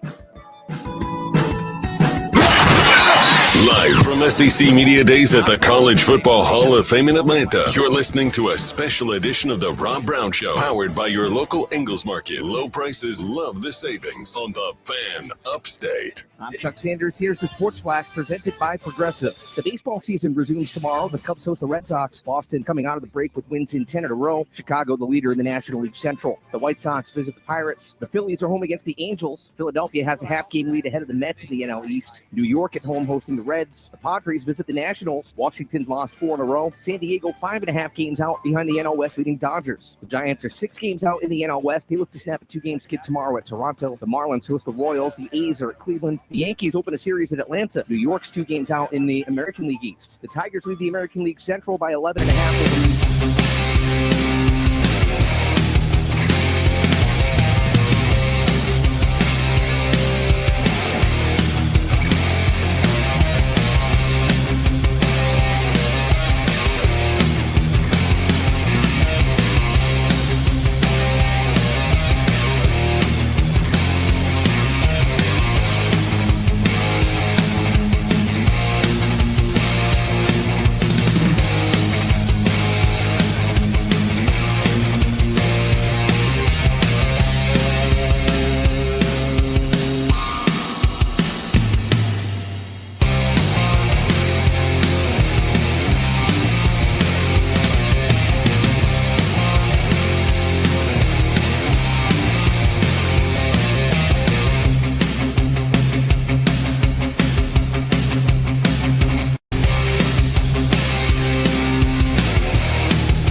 And a special edition of the Rob Brown Show, powered by your local Ingles Still real Market. to me. Low prices, love the savings on the Fan Upstate.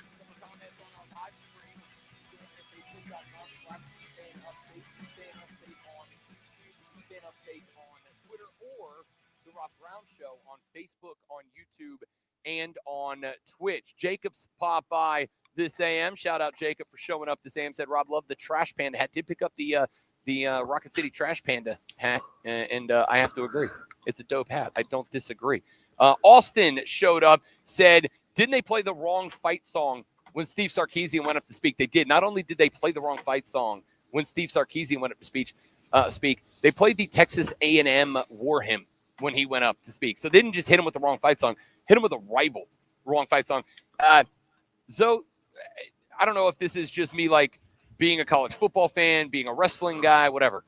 The fact that they dropped the rival fight song on Sark, and Sark didn't get on that podium and start absolutely hammering that fact, the fact that he just went into his speech, like he got to the podium, the Texas A&M Aggie War Hymn song plays, it ends, and he goes, okay, everybody, great to see you all. Thanks for coming out. I'm like, dude, talk some perfect how you were set up to talk some trash right now about your rival, and you're just gonna go into your speech. What kind of where's the heat, bro? Yeah, you can't no-sell something like that. You got to, I mean, right away, I had something prepared, and I don't know why that idiot up there is playing their music. Yeah, I mean, go off, King. Like, there's your moment right there to build a little drama, a little intrigue in your football team by being that guy. Instead, we got this mild-mannered, okay, well, come on, Sark. I expect better, man. Austin said, O-line has always been a situation for South Carolina. Why did Austin say that? Well, because we are going through my projected order of finish in the Southeastern Conference. Yesterday, got the chance to vote along with the other members of the media assembled here in Atlanta, Georgia, on the projected order of finish of the Southeastern Conference's football schedule. And here is what I came up with. I put Georgia at number 1. It basically came down to, if these two teams do indeed meet in the SEC championship game again, I trust Kirby Smart more than I trust Steve Sarkisian. I have questions about both quarterbacks. If I look at the rest of the roster, I think Georgia's is slept on. I think they have one of the better rosters in college football that nobody's putting in that top notch. You look at Texas, lost a lot of wide receiver depth. They got some young guys that they got a lot of faith and optimism in, but you lost a guy like Matthew Golden up to the Green Bay Packers, who I think is going to be a bona fide superstar at the NFL. You got to replace all that, and that's not something that you just do. And considering Texas is getting Ohio State out of the barrel, that team is a very good chance they start 0-1 and behind the 8 ball from Georgia. So I'm going Georgia 1, Texas 2.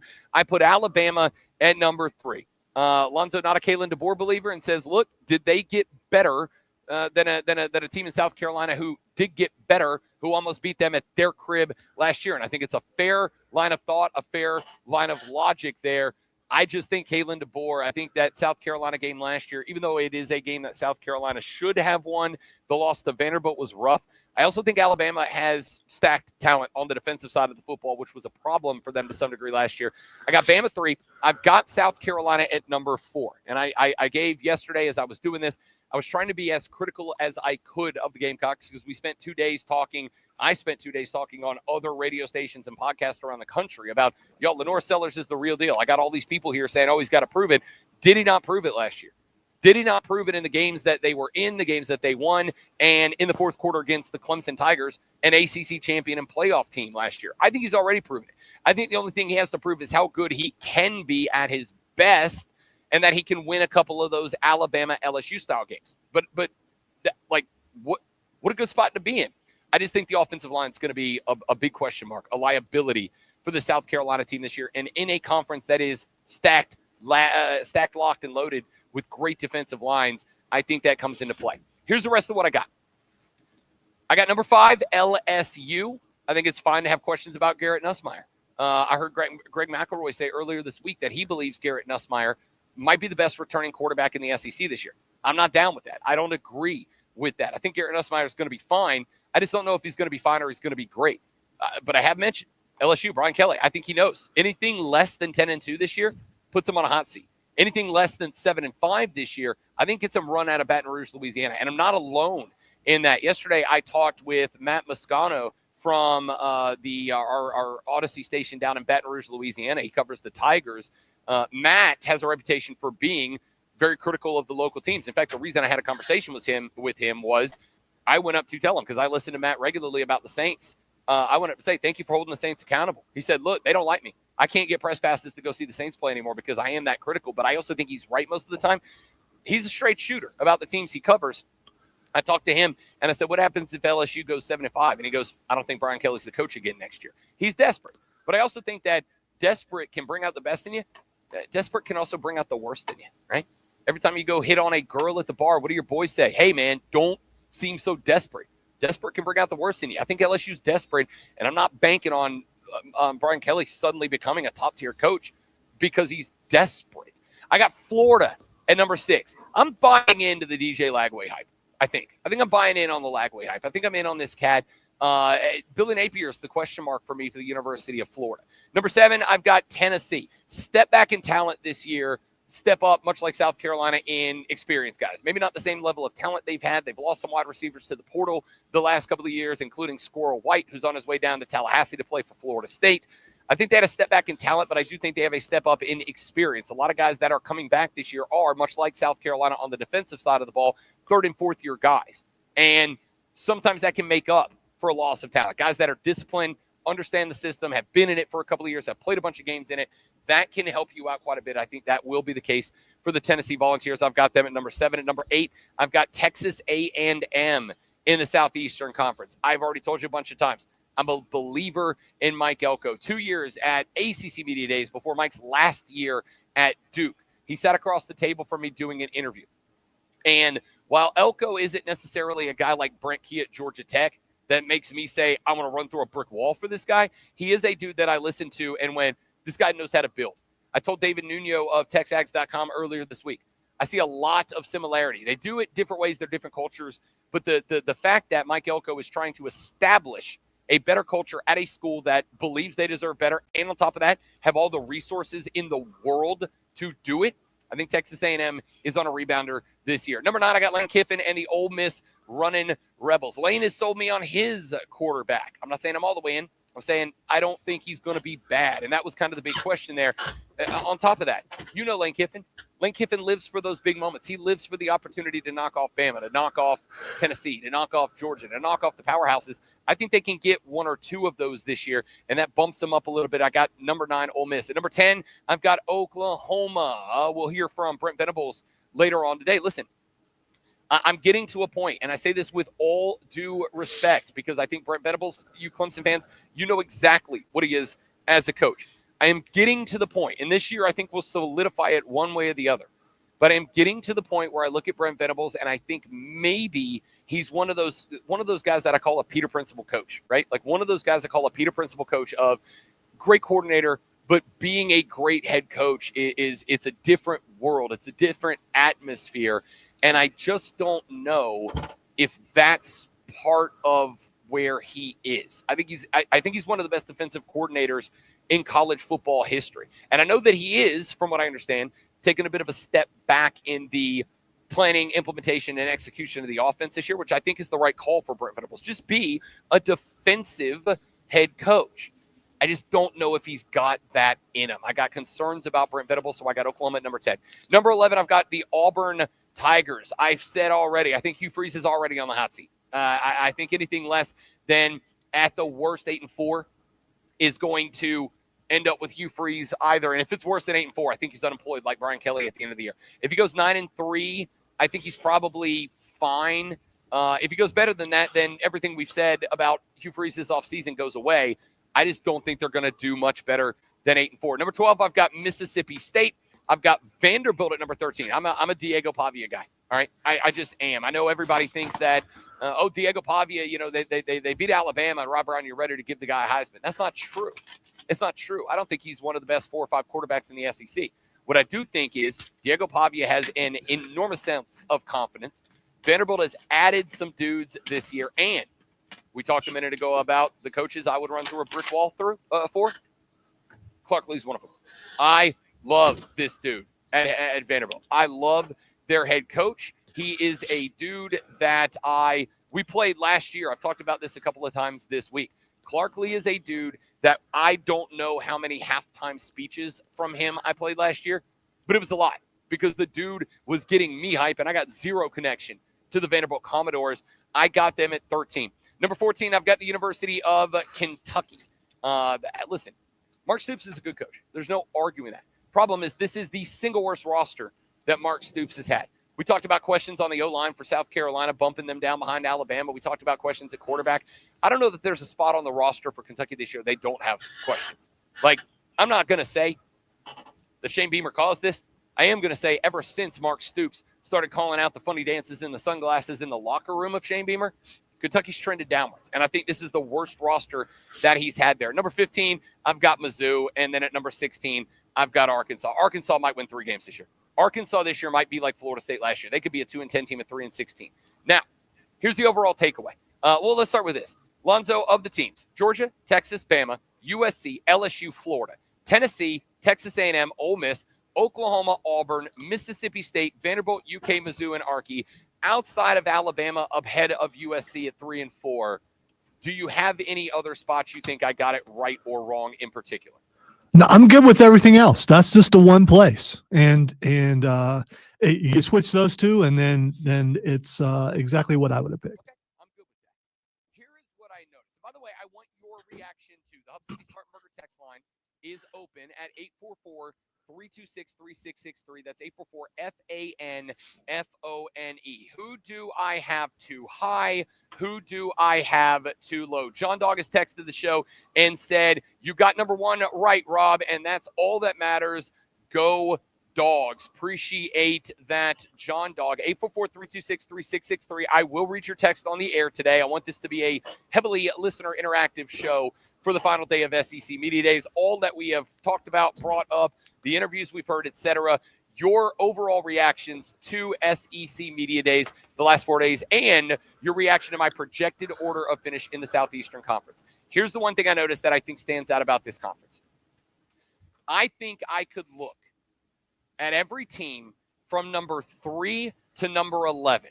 Number 3, Bama, USC, South Carolina, LSU, Florida, Tennessee, Texas A&M, Ole Miss, Oklahoma, and Auburn. I can look at all of those teams, and I could genuinely say you can put them in any order, and you got just as good a chance as anybody else to be right. You could stack them. You could flip them on their head and go Auburn, Oklahoma, Ole Miss, Texas A&M, Tennessee, Florida, LSU, South Carolina, Bama, and you could be right. You could take the middle to the top. You could take the bottom to the middle, the top to the bottom, the top to the – you can take those teams in the middle. And I think you could put all of those names on scraps of paper and a hat. You could sling that hat around a little bit, mix them all up good, draw them out like lottery numbers, and any order of 3 through 11 that you pulled out, I think is just as viable as a possible finish as any other order that anybody else would pull out of that hat. That's how close I think this conference is. I think Georgia, Texas are the clear front runners. And then I think from Bama, USC, LSU, UF, U10, ATM, Ole Miss, OU, and Auburn, I think that those teams could all end up with the exact identical records. Remember how last year we had the 3 teams at the end of the year that because South Carolina lost to both of them, they got bumped out of the playoffs instead of bumped into because of losses? I think we could have a round robin of like 8 different teams in the middle of the SEC this year. That's what this conference is, and that is more about depth and good teams than it is. Like the ACC is going to be jumping up too, but it's for a very different set of reasons. This is going to be jumping up because there could be a handful of really good teams. All right, here is what we are going to do. Real quick, John just popped into the live stream. Facebook.com/TheFanUpstate, The Fan Upstate on YouTube, The Fan Upstate on Twitter, The Rob Brown Show on YouTube, Twitch, and Facebook. John said Sellers has not proven he can beat a team throwing the ball, and the D-line is going to take a huge step back. That will hurt the linebackers and secondary. Like I said, I got zero problem with being critical and having concerns about South Carolina. I think Lenora Sellers is special. I think he can do for South Carolina what Cam Newton did for Auburn, where they had some pretty good teams, but Cam elevated them to very good teams, playing for a championship against Florida State in 2013 and all that. I think Lenoris can do that. Do they have enough to finish and win a title? No. I don't think South Carolina has title. I think they have get into the playoffs because of Lenora Sellers, but I think all those criticisms from Jonathan are fair as well. All right, coming up in the next hour of the show. I don't really care about the ESPYs. Didn't watch them. Didn't really care about them at all. Went out and watched MLS footy last night. But there was a moment that I wish I would have known was coming, and I wish I would have seen. Lee Corso was honored last night at the ESPYs. He gave a short speech. I'm going to play that for you. We'll react to it when we come back. Now, ladies and gentlemen, if I was going to put on a giant mascot head to predict who was the winner of Sports Flashes, I would have a big old Lonzo head, which would probably be close to actual size. You get the point. Sports Flash. I wouldn't say that with the size hat you're wearing. The Washington Commanders have agreed to a contract with a veteran defensive end, Von Miller. Miller ranks 16th on the all-time sacks list and spent the last 3 seasons with the Buffalo Bills after spending 10 with the stinking Denver Broncos. MLB's All-Star Game saw a drop in TV ratings despite a dramatic AL comeback and the first ever swing off to determine a winner. The broadcast was still Fox's most watched telecast since the Super Bowl, peaking at 8.1 million viewers, but had an overall 3.5% drop in viewership. 3-time NBA All-Star Bradley Beal is on the move again, agreeing to a contract buyout with the Phoenix Suns and agreeing to a 2-year, $11 million deal with the LA Clippers. 32-year-old has a player option that allows him to become a free agent that could command a higher contract next year, but will spend this year with Kawhi Leonard and James Harden. Up to the minute, upstate traffic. Things haven't changed much since we last talked. Really, the only issue in the upstate is that the right lane is closed in both directions, I-85 between mile markers 52 and 57 Pelham Road. I'm now seeing mostly moderate delays southbound from Aviation Parkway and northbound from 385. And the ramp from Pelham Road to southbound 85 is completely closed today.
win. Yeah. Unfiltered sports talk. Manufactured locally for the Carolinas. Locked down. This is the Rob Brown Show. Get robbed. Only on The Fan Upstate. Can you dig it?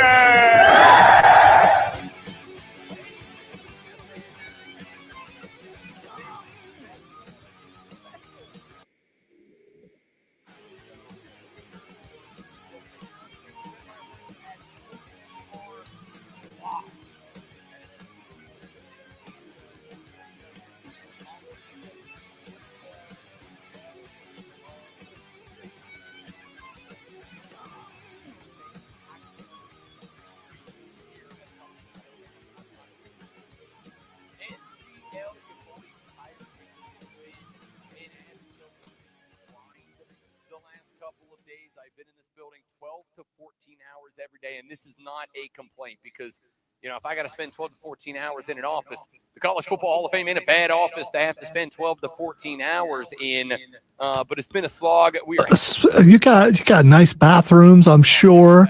You got food whenever you want it. You got drinks whenever you want it. I mean, I'm going to tell you right now, I think one of the best perks of the job of all time has been a fridge available at all hours of the day, stocked to the brim of three things. Number one, now they took my bottle.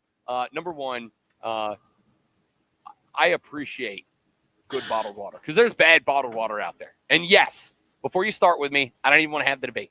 Bottled water tastes different, and there's good bottled waters and there's bad bottled. well, it depends on if you're getting spring or if you're getting drinking, which is just like tap water that they put in a bottle. So yeah, you can tell the difference. And I am going to tell you that y'all know me.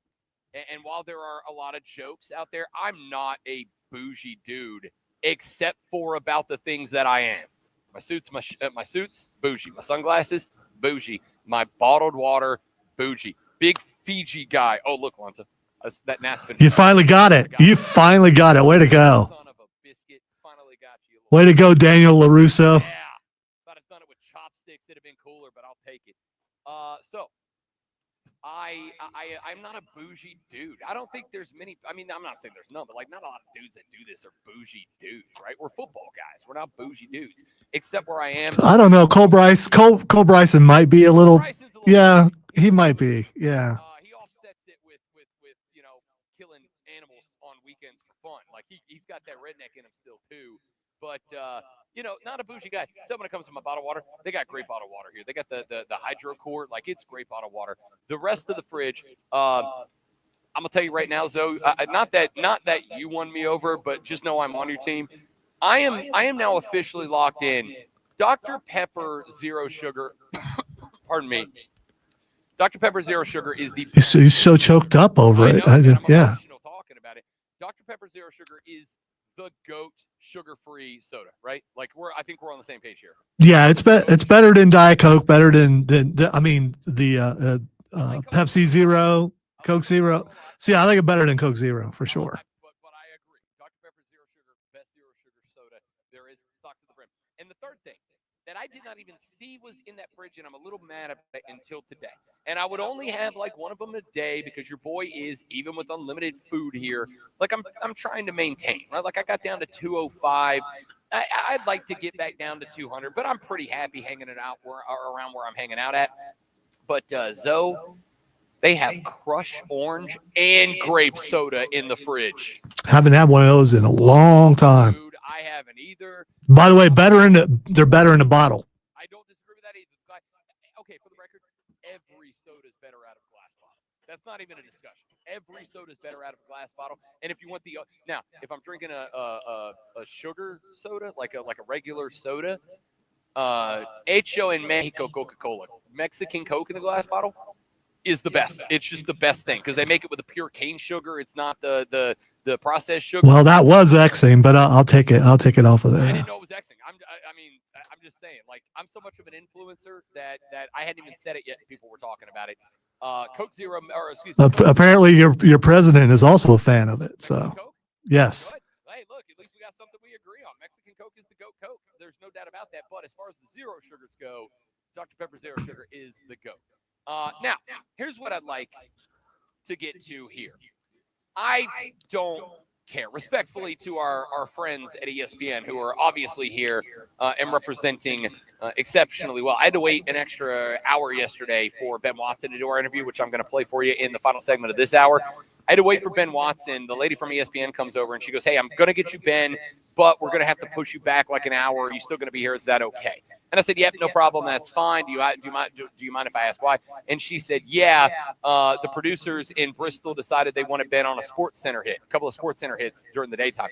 And I'm like, "Oh, cool. Prioritize Sports Center over the Rob Brown show. That's awesome. Thanks, dudes." But Ben did come sit down. Great guy. Phenomenal conversation. I'm going to play you our interview with him a little bit later on in the radio program. With all due respect to our friends at ESPN, I don't care about the ESPYs. All right, I just don't. If they're on and there's literally nothing else on and nothing better to do, sure, I'll watch them. I don't really care. And it's not. It has nothing to do with host or anything. I actually think Shane Gillis is pretty funny. I think his show on Netflix right now, Tires. I'm thoroughly enjoy Tires. There's some letdown episodes. There are also some that are laugh out loud when you're by yourself. If something can make you laugh out loud when you are by yourself, that's the definition of funny to me. Some of those episodes have been great. I like Shane Gillis a lot. I know he kind of treads into territory that makes a lot of people uncomfortable. I think he does it in good-natured fun, and I think he walks the walk to prove that. It's nothing to do with the host. It's nothing to do with the athletes, obviously. Like, I watch all kinds of stuff that involves athletes that ain't athletics. If they gather the athletes, I'm interested in whatever it is. It's an award show where the awards are treated as if they are the biggest thing in sports, but it's like one company, one group of people that are voting on this thing. So it's like, okay, fine, if it's on, if there's nothing better to do, I'll watch it. But I had a ticket to go watch Atlanta United versus Chicago Fire last night. And when I got back to the hotel and dropped off my radio equipment and, was like, all right, am I going to this game or not? Somebody texted me and they were like, yo, Shane Gillis is hosting the ESPYs. Are you going to watch? And I was like, no, I think I'd rather go to an MLS game between two bad teams. Like Atlanta's, I think, fourth or fifth for a team that won the MLS title, 2-3 years ago, fourth or fifth from the bottom of the table. The team's just not very good. Chicago's kind of sitting, hanging out bottom middle of the table, like a mid team and a bad team. And yet I'm taking a free ticket to go. And also I wanted to go to Mercedes-Benz Stadium, which I'm going to talk about here in a couple of minutes because everything they say about that stadium is true. It is fantastic. Y'all know I hate an Atlanta Falcon. Arthur Blank killing it at Mercedes-Benz Stadium right now. We'll talk about that a little bit later. But I'm just not an ESPYs guy. However, there was one segment last night that I wish I would have seen live. I'm going to play you the audio from it, courtesy of our friends at ESPN. They paid homage to an absolute legend in the college football landscape.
Now, I'm not going to sit here and play the rest of it. But what I will say is, and this probably isn't going to show, but I'm like The Rock.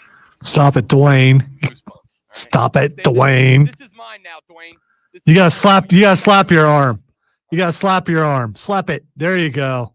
There we Mine now, go. Dwayne. That's my thing now. All right, you forfeited all things The Rock. You're just Dwayne now. That's my thing now. So, when McAfee came up after Lee Corso was done speaking, and he said strike the band, the USC Trojan marching band came out from the side of the stage and through the crowd, and of course played the classic ESPN College Game Day theme for Lee Corso. But that wasn't it. They also had a bunch of college kids, college fans come out, and they had the Lee Corso, big head on a sticks, and they had the big signs telling Corso how much they love the guy. And I genuinely think it was a surprise to Lee, because in the moment that I think I appreciated the most, the camera shows the USC marching band, and then it shows the audience, and they got Chris Berman out there and all these great college athletes, and up on stage is Kirk Herbstreit, and Dez and Pat are all up there. And once the kids get up there with the signs and the band is playing and they're dropping the confetti, doing all the stuff to give this man the send-off that, and for the record, the send-off he deserves is going to be Texas, Ohio State up at Ohio when he makes his final Lee Corso mascot head selection, which, spoiler alert, he's going to pick the Buckeyes because that was the first. You got to bookend it. I respect it. And Yeah. he's probably going to win the game, but that's I don't know if that's necessarily true because I think he picked against Ohio State just as much as he picked for them. This is it. This is the last one. This is the last one. He opened with Brutus. He's closing with Brutus. But whatever. However it goes down, that's the send-off Lee's going to deserve.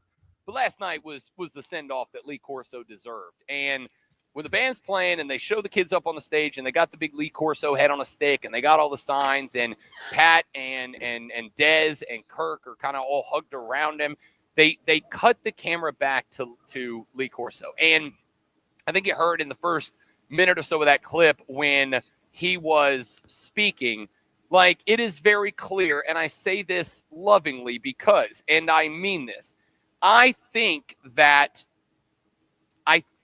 Lee Corso, and I'm sure that there are other guys that would be in this conversation. Lonzo, I think Lee Corso is the guy who made it okay to have fun when you're doing sports broadcasting, right? Like, I think he's I would say one of the guys, but I think he might be the guy because of how, at least where I come from, because of how long College Game Day's been a thing, because of how prevalent College Game Day has been as the premier destination for college football talk on Saturday mornings, because of the celebrity status of everybody who's ever been on and hosted that show, and because Lee Corso, who has always been a good college football talker, he was the first guy, at least that I am aware of, that just had fun. And he's playing with the band, and he's putting on the outfits and the big heads, and he's shooting the Boomer Sooner rifles, and he's saying bleep it on TV accidentally, I guess maybe. When he's doing all this, Lee Corso made it fun to have fun in sports broadcasting. It doesn't have to be stuffy shirt and tie. You can take the tie off. You can untuck the shirt. You can have a good time. And for me, as somebody who, if you've listened to the show for more than 6 minutes of my 17-year career, you know I take football seriously. I think I can talk X's and O's with most people in this game. I take doing jobs like I'm doing here at SEC Media Days very seriously. But damn it, it's football, it's basketball, it's baseball, it's soccer, it's hockey. It's stuff that we do to be entertained and to have fun. And I think for me anyway, in the broadcast world, I want to be fun. I don't want to be stodgy and take everything and say, oh, I can't believe I did this. I'm not saying I don't get mad at sports. I'm a Saints fan, for God's sake. They give me plenty of reasons to be mad, and that's okay because it is about emotion. But to me, the emotion I like the most, the emotion I try to spend the most time that I can experiencing is joy and happiness and fulfillment. Call me a sap, call me a softie, whatever you want to call me. I don't care if you say I'm SAWFT soft. I like being happy more than I like being mad. I try to be happy, joyous most of the time. And so when I get the opportunity to sit down and talk about football, I want to have a good time, even if it's not a good time. I want to make it a good time. And I feel like, and again, maybe you guys have some other names that you want to add to this list. but I feel like Lee Corso was maybe the biggest driving factor of you can take football seriously and you can be a student of the game and you can know the X's and the O's, but at the end of the day, it's a game and we have fun and we're supposed to enjoy it. And Lee just always felt like the dude that was having a great time while doing a job that he was very important and poured himself into. And I think you could see that last night, the payoff of the fulfillment of doing that for nearly 40 years on College Game Day. And even though you can hear that age has definitely caught up, the health issues have definitely caught up with Lee Corso. That voice was shaky. He's got some issues that are very clearly. With all of that being said, the smile when they turned the camera to Lee Corso and the band was playing and Patton Kirk and Dez were hugged around him and the audience was up giving the ovation and the confetti and all the stuff that was going on, the ear-to-ear smile on Lee Corso's face. I'm just telling you straight up, I know me. I didn't see it live. I saw it for the first time this morning.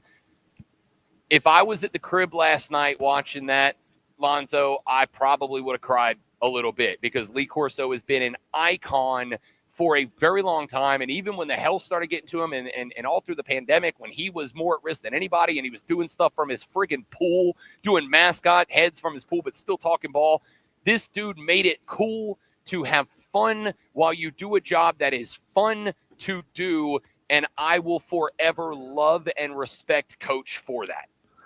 Yeah, I agree with everything you said, and I don't care for the ESPYs. I didn't watch it last night either, but I was in another room and I heard my wife go, "Oh, cool! They brought out the band for them." And when I heard that, I went back and watched it, and it's a good send off. Here's the thing, whether you care for the lineup currently or in the past, one thing I think the majority of college football fans tune in for is for the pick segment. And if not that, if your team is playing, it's always, even if you catch the last 5 minutes, you're tuning in because you want to know who this man is going to pick. Is he going to pick your team or the other team? And there's dread. There's dread going, oh man, he's not going to pick my team. He's not going to pick my team. And then he does. And then there's a little bit of elation. There's power in that. And I agree that he has always been so much fun. And, unfortunately everything comes to an end. I am looking forward to his final broadcast, just not because it's his final broadcast, but because it will be a celebration of him throughout the entire thing. Michael from Simpsonville, Texas, the show said, "Not so fast, my friend. I had tears in my eyes as a 46-year-old. We grew up with Lee." Michael, I appreciate that text, and I'm in the same boat. I am telling you straight up, and I don't care. You can judge me however you want to judge me. Had I been watching that live last night, I would have cried at that moment. Not because of the band, not because of the cheerleaders, the song girls came out, not because of the fans with the fat heads, but because when they turned that camera for the last time to Lee Corso's face, and that dude was grinning ear to ear like it was his wedding night. And I'm talking about the wedding night part of the night, not the wedding part of the night. With that ear-to-ear smile on Lee Corso, it was just a fantastic moment for a guy who has been a face, maybe for years there, the face of college football broadcasting. Lee Corso is a GOAT. Lee Corso is a legend. He deserves every bit of the celebration they can bring. And look, when you talk college football, you talk about all the things that make college football special. We always mention fans, cheerleaders, fans, all of the things that make college football special around Lee Corso. And Lee Corso, who has helped make college football special for 40 years. To have all of that incorporated into his farewell send-off. And again, we still got one more broadcast with Lee when he's live at Ohio Stadium for Ohio State taking on Texas. It's circled on the calendar. Even though that'll be a send-off because it's the last mascot pick, take it off the air, that'll be it. Send-off they gave to that man last night was not just right. Because he deserved. Guys that are guys that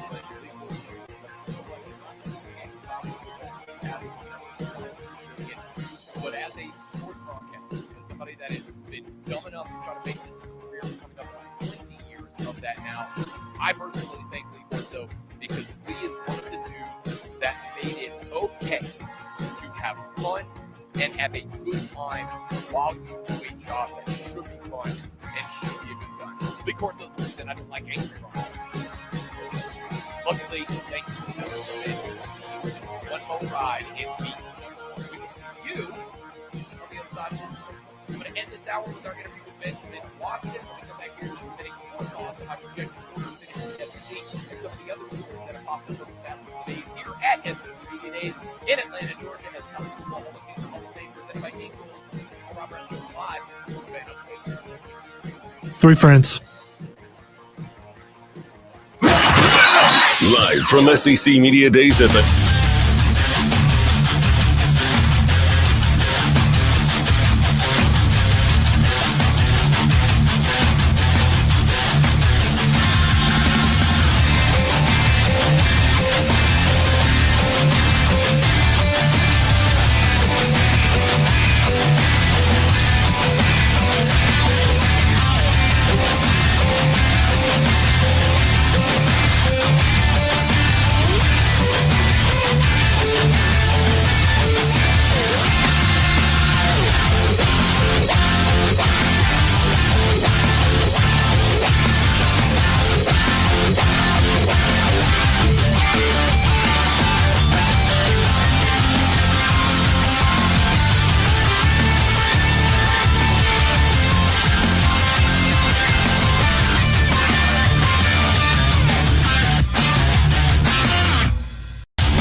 to our regular broadcasting schedule tomorrow. Regular show back in the studio. The same will be true on Monday of next week. Then Tuesday, Wednesday, and Thursday of next week, we will be live at the ACC Media Days in Charlotte, North Carolina. Very much looking forward to that. I will head up on Monday evening, get all set up at the Omni Hotel downtown, and then we will rock and roll through 3 days of ACC football, and a lot to be addressed in the Atlantic Coast Conference this year. A lot to be discussed in the Atlantic Coast Conference. We talked earlier about the comments of Lane Kiffin. I'm going to circle back to that later on in the show. Lane said he heard an SEC coach who played Clemson last year, which means it's either Kirby Smart, Shane Beamer, or Steve Sarkisian. Lonzo and I both have our money on Kirby Smart. Said he overheard a college football coach in the SEC who played Clemson last year say, give me a Clemson on my schedule over an SEC team every single week. My takeaway was that's not a slight at Clemson. That's not a shot at Clemson. That's a shot at the ACC as a whole. The point that Clemson does not play a meat grinder. And I do believe the SEC this year. You know me. You've been listening to me for 5 years here in the upstate of South Carolina. I have always pushed back against the SEC is just clearly better than everybody. The 16th best team in this conference could beat the best team in any other, yada, yada, yada, yada, yada. I do think this year it's stacked. I think this year there are 2 front runners in Georgia and Texas. And then I think the next 8 teams are all good teams that could all end up within 1 game of each other when it's all said and done.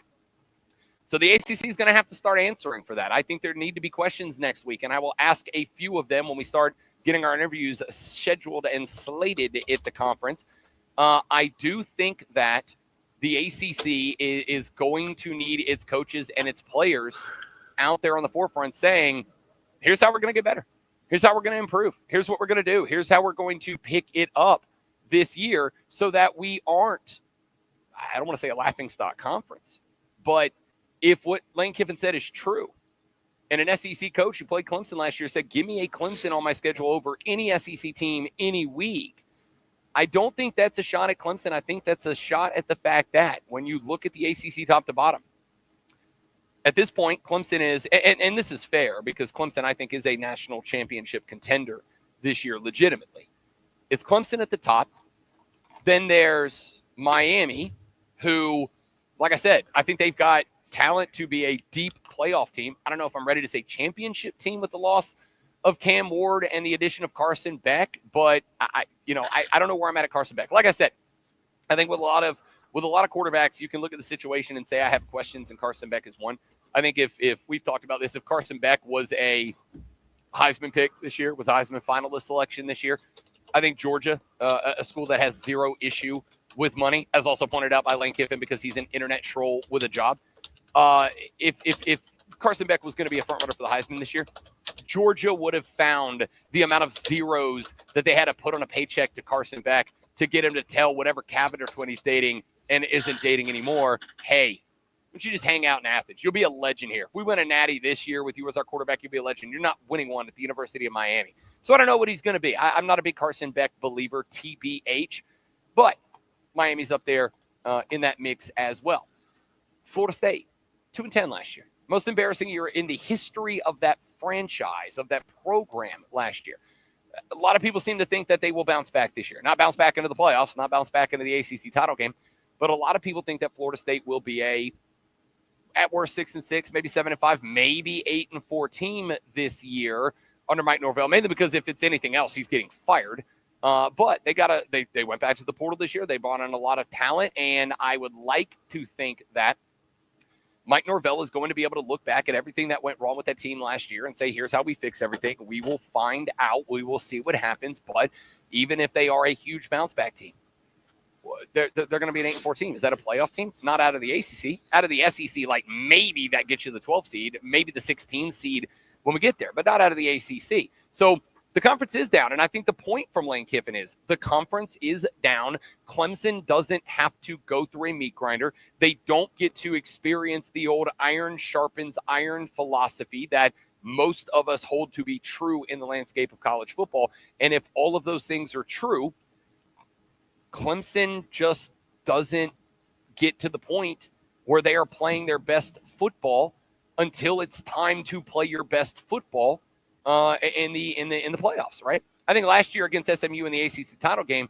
Clemson learned a lot about itself. I just think, unfortunately for Clemson, they got stuck against one of the best teams in football in Texas in round one, right? Had they caught a Boise State, I think they win that game. Had they caught a SMU, I think they would have won a second game in a row against SMU. I think there were some teams in the playoffs Clemson clearly beats. I also think last year's team, which was hurting at wide receiver, just wasn't ready yet. So circling back around to the beginning of the point, I don't think the commentary from Lane Kiffin that's been playing and everybody on Radio Row right now has talked about it at some point during their AM show. I don't think it was a shot at Clemson. In fact, if anything, it not only was a shot at the ACC, I think it was to some degree almost the point that Clemson is so much better than everybody else in that conference right now that it's rare they're going to be challenged. And I think, again, we all kind of agree that you learn the most about yourself and you learn the most about what you're capable of and what you can do when you face adversity. And when you face it regularly, you're not challenging yourself. You're never going to be the best version of yourself. And I kind of think that was the point. Like, there's not much Clemson can do about it. Like, they can't challenge themselves more. They've had a Notre Dame as an every year one for a dozen years. That's a good start. But, like, outside of that, they can't do anything about it.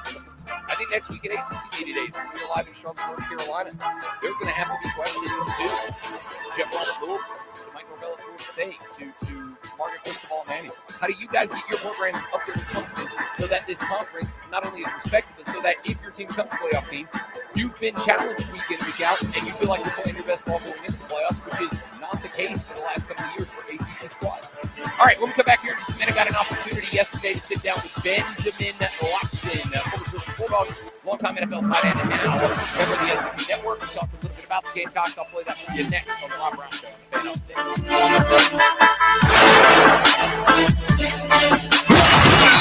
Live from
on the Fan Upstate.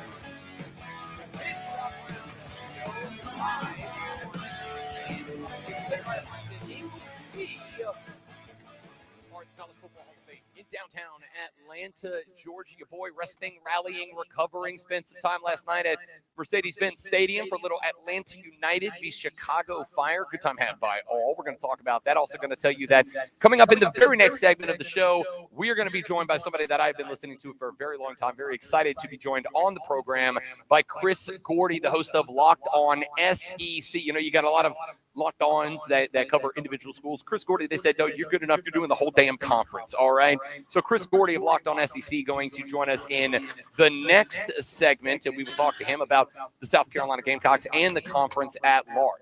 Yesterday, Rob Brown got the opportunity to sit down with another member of the SEC network, that man being Benjamin Watson, former Duke Blue Devil, ended up playing his best ball for the Georgia Bulldogs. Of course, spent many, many years in the NFL, played for Bill Belichick and the Patriots for a number of years, played for my New Orleans Saints for a few seasons, including a couple of our most recent playoff runs. Now, he is a regular host on the SEC network. Ben Watson sat down with me for a few minutes yesterday to talk about the Gamecocks, Lenora Sellers, the state of the SEC, and the state of college football at large. Here is my interview with the SEC Network's Ben Watson. All right, ladies and gentlemen, welcome back. The Rob Brown Show is right here on your radio. It is the Fan Upstate, Greenville, Spartanburg, South Carolina. And now joining us, a young man, he's got a little experience in the South Carolina market, played a little high school ball in Rock Hill before he's made his way to Duke, to the University of Georgia, and then to the NFL for a very successful career as a tight end. Now with the SEC Network, Ben Watson joining us on the show. What's up, big dog? How we doing? Hey, man, it's good to see you. Good to see you. Coming down the road from Greenville, about an hour and a half, 2 hours. You know this, I know this, and I'm pretty sure people listening have figured out. If we have tricked people into giving us money to do this job, you take the road trip, you know? Exactly. Minus that traffic, so make sure you drive up 85 at the right time. That's exactly it. Exactly. Let's start by talking a little bit about this, Ben. I had your coworker Peter Burns on yesterday, and he made a point that I thought was kind of interesting. He said, if you look back at the last few years, 2020, media days, dealing with COVID, 2021, transfer portal was just getting into place. Then we had NIL coming into place. Then we had conference expansion. Kind of feels like this is the first media days in half a decade. Kind of feels normal. Kind of feels like we're just talking about football.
Because their job just got a lot harder. Yeah. But now they're bringing in. And I know that there are people that go, if you make it too much of an NFL model, it kind of takes away from what makes college football special.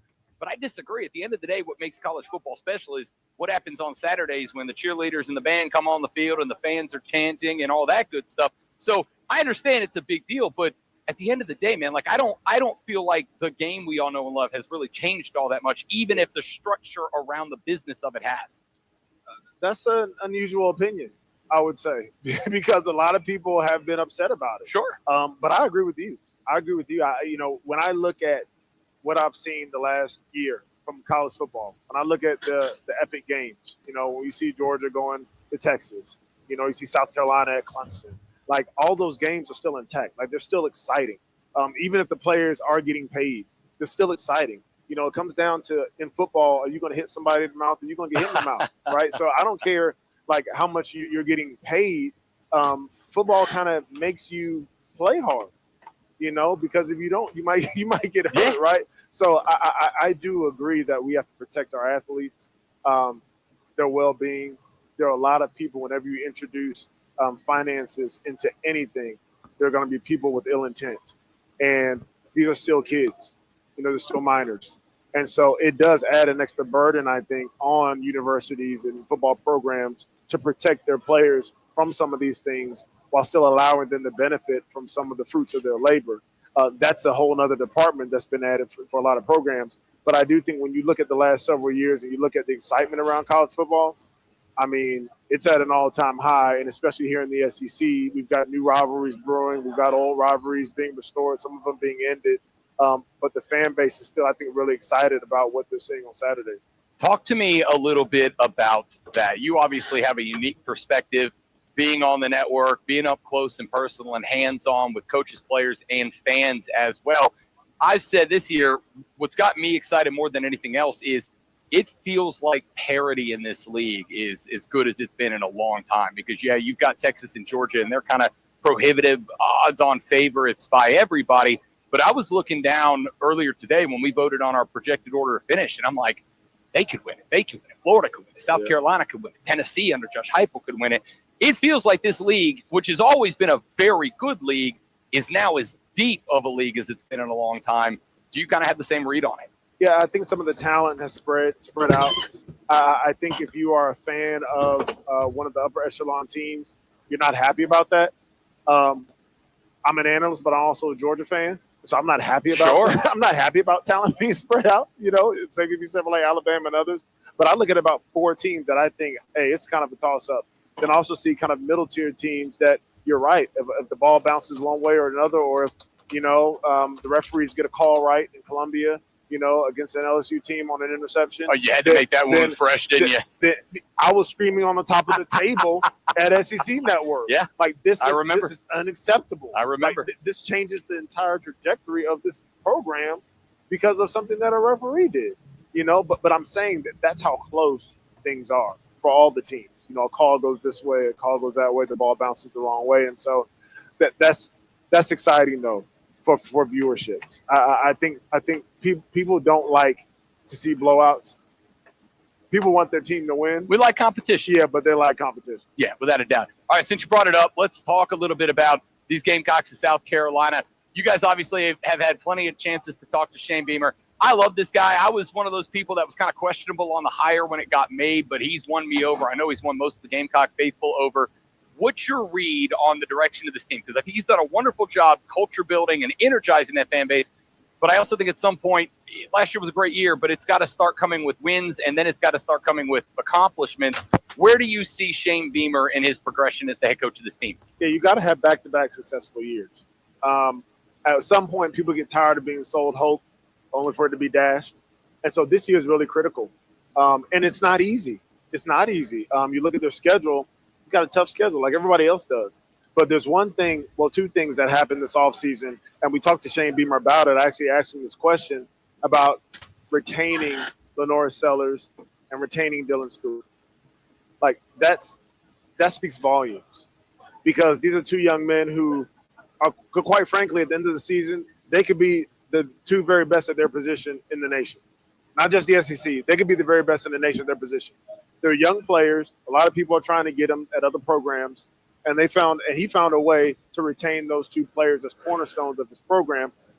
That not only helps your team, perform, but it also is a recruiting tool. And so there comes a point in time for every program where they shift from we had a good year, but then we had a bad year, to we're starting to stack subsequent good years, successful years with wins. But it's also, look who we have on our team. Look at the caliber of players that we have on our team. Oh, if you come here, you can be like them too.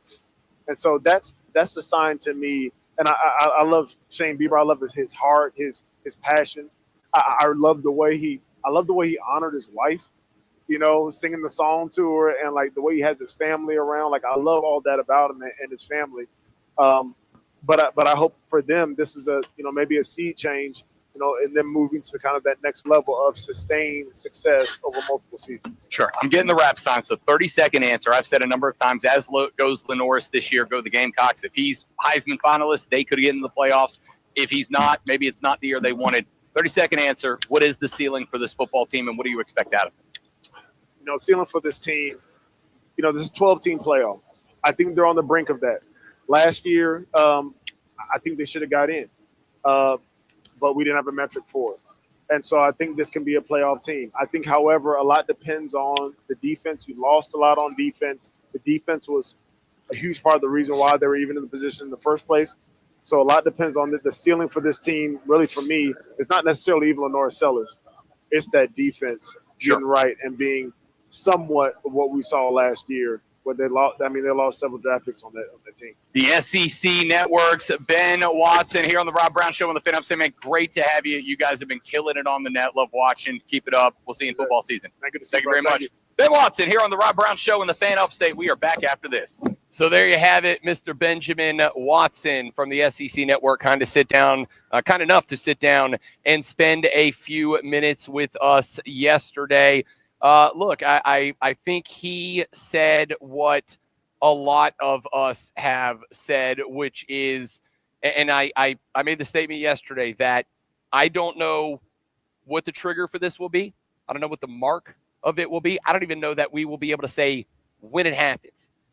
But to me, it feels like the Gamecock faithful are kind of in this spot where they believe they're ready to take that next step. And once they get to that next step, then the confidence level is just going to go through the roof for the fans in the program. And once that does, an already electric and elated fan base is going to get even better after that. But Ben Watson said, look, you got to stack back-to-back years. You need to have 3 good years in a row, right? Last year was a good year. We know that. Last year was a good year. And I do think the concept of good year is obviously relative to the school that you were talking about. A good year for Georgia and Texas is not the same definition as a good year for South Carolina, is not the same definition as a good year for Kentucky, is not the same definition of a good year for Vanderbilt. You got to stack 3 of them together. You got last year's. That's a good year. You got to follow up this year. And again, we've talked about if this team does not make the playoffs, to me, it's about the context. I think a lot of people, both fans and broadcasters, do this thing where they don't take context of wins and losses into consideration, right? If this team goes 9-3, but all 3 losses are to top 10 teams and they're all by a field goal or less, then you look at it and you go, okay, we've now gotten to the point that we're winning every game we're supposed to. But what have I been saying for years is my definition of a great team. Every game you're supposed to win and half the ones you're not. That's how I know you're getting better. If you get to the point where you're winning all of the games you're supposed to win, but you're not winning any of the ones that you're not, okay, that's a step in the right direction. That's a step towards where you want to be. Another question is, how do you take that next step from winning all the games you're supposed to a couple of the ones you're not, and then to half the ones you're not, and then eventually get to a point where you're winning all the games you're supposed to, half the games you're not, but the number of games you're not supposed to win starts to decrease, which means the number of games you can lose and still be winning half the games you're not decreases until you get to a point that you are Georgia, and there are no games that you're not supposed to win. All right, we're going to talk more about that coming up here in just a few minutes, because in the very next segment of the radio program, Locked On SEC host Chris Gordy is going to join us. Chris, fantastic. I've been listening to him. He's 2 tables over. Been listening to him all week, doing some incredible stuff. He's also on Sports Talk 790 in Houston, Texas. We will talk with Chris Gordy next. Before we get to that, though, ladies and gentlemen, we've been talking college football recruiting all week. 5-star prospect, Lonzo with the Sports Flash. How can I follow up that Steiner math? That was amazing. The Washington Commanders have agreed to a contract with veteran defensive end Von Miller. I'm just reluctant to talk about Von Miller, who ranks 16th on all-time sacks list and spent the last 3 seasons with the Buffalo Bills after spending 10 with the Denver Broncos. And I don't like either team, so whatever. MLB's all good for him, by the way. MLB's All-Star Game saw a drop in the TV ratings despite a dramatic AL comeback in the first ever swing-off to determine a winner. The broadcast was still Fox's most-watched telecast since Super Bowl, peaking at 8.1 million viewers, but had an overall 3.5% drop in viewership. 3-time NBA All-Star Bradley Beal is on the move again, agreeing to a contract buyout with the Phoenix Suns and agreeing to a 2-year, $11 million deal with the LA Clippers. 32-year-old has a player option that allows him to become a free agent that can command a higher contract next year. Up to the minute upstate traffic. You'll be tapping your brakes a lot along I-85 between Greenville and Spartanburg, although there are no long delays right now. The right lane is closed in both directions, I-85 between mile markers 52 and 57.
Upstate. Wonderful.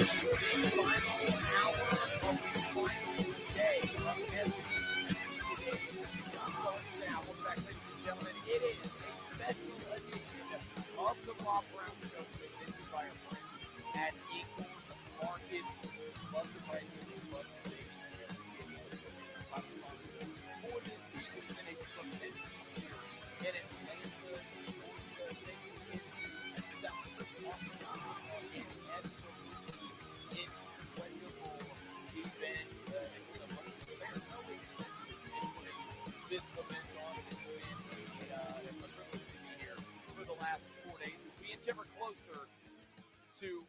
being played football season. Right now we're just in football season. It is football season. I care not what you say. It is football season, but we inch ever closer to actual football being actually played football season, and we're looking forward to that. But this is a heck of a way to tease the palate just a little bit. We're going to get Chris Gordy from Locked On SEC on in here in just a few minutes. He told me during the break that Kentucky has got a couple of folks, and he's got a couple of interviews that just popped up for him. So he is going to join us either towards the end of the program, or I'll record something with Chris later on in the day, and we will run it during tomorrow's show, because I'm sure quite a bit of tomorrow's radio program will be reacting to everything that is happening all of the 4 days that we have been here. I will tell you, Lonzo, if I didn't need much more of a primer because of this event, but I will tell you that they have turned on the TV. They got a big TV, because right across front of me is the Greatest Moments Theater. It's an exhibit here at the College Football Hall of Fame. It's a big old TV mounted on the wall, and a set of bleachers in front of it, like stadium bleachers set in front of it. And all this TV does when it is on is loop through some of the greatest moments in college football history, dating back to the inception of the game. They went and found old footage of games from the 50s and 60s and 70s, and it runs all the way up through today. And down on the bottom of the screen, as the clips roll, they have a timeline of college football's greatest moments that scrolls across the screen as these moments pop up. There are moments on there like Boise State knocking off Oklahoma in the Fiesta Bowl and the proposal afterwards. I am currently watching the kick six when Auburn knocked off Alabama in the Iron Bowl, when Alabama tried to kick a walk-off game winner and Auburn fielded it under the goalpost and returned it $1.06 to win the game. The clip that they showed before that was Appalachian State's upset win in the Big House over the Michigan Wolverines. That's why I stopped talking, because I knew it was coming. They are showing right now Florida State's national championship win in 2013 over Auburn, when Jameis Winston threw the touchdown pass into the end zone and scored on a walk-off. Like, they have been rolling this. Now, it's been off the last couple of days because, again, the College Football Hall of Fame has been closed to fans for these 4 days, and so therefore they did not have most of, as a matter of fact, Clemson's 2017 national championship, the pick play that wasn't against Alabama, is now on this screen. They've had this TV off the last 3 days for whatever reason. They have it on and running today. And I have been sitting here. If you're watching our stream, which you can join at facebook.com/TheFanUpstate, The Fan Upstate on YouTube or Twitter, The Rob Brown Show on Facebook, YouTube, and Twitch. If you've been watching the stream, you've noticed me continue to look up and off to the left. It's because this TV has been rolling. And man, as I sit here, now we got the Alabama 2018 national championship win over Georgia with the long touchdown pass. That was a game that we were going back and forth from Tua Tagovailoa to Jalen Hurts. They're just showing these moments. And I got to tell you, great one, as I sit here and I watch these moments. Cincinnati's win over UCF, where the dude caught the touchdown in the corner and went into the stadium. The young man from Nebraska, when Nebraska did the spring game and they let that young college football fan who, if I recall correctly, was battling cancer, come out and run for a touchdown. They are showing now UTEP and Rice when they put in their student manager who had been with the team for a long time and he got the chance to play in a game. Now they're showing the end around that Clemson won an ACC title game. Like this, I've just been watching college football memory highlights for the past, I guess coming up on 3.5 hours now.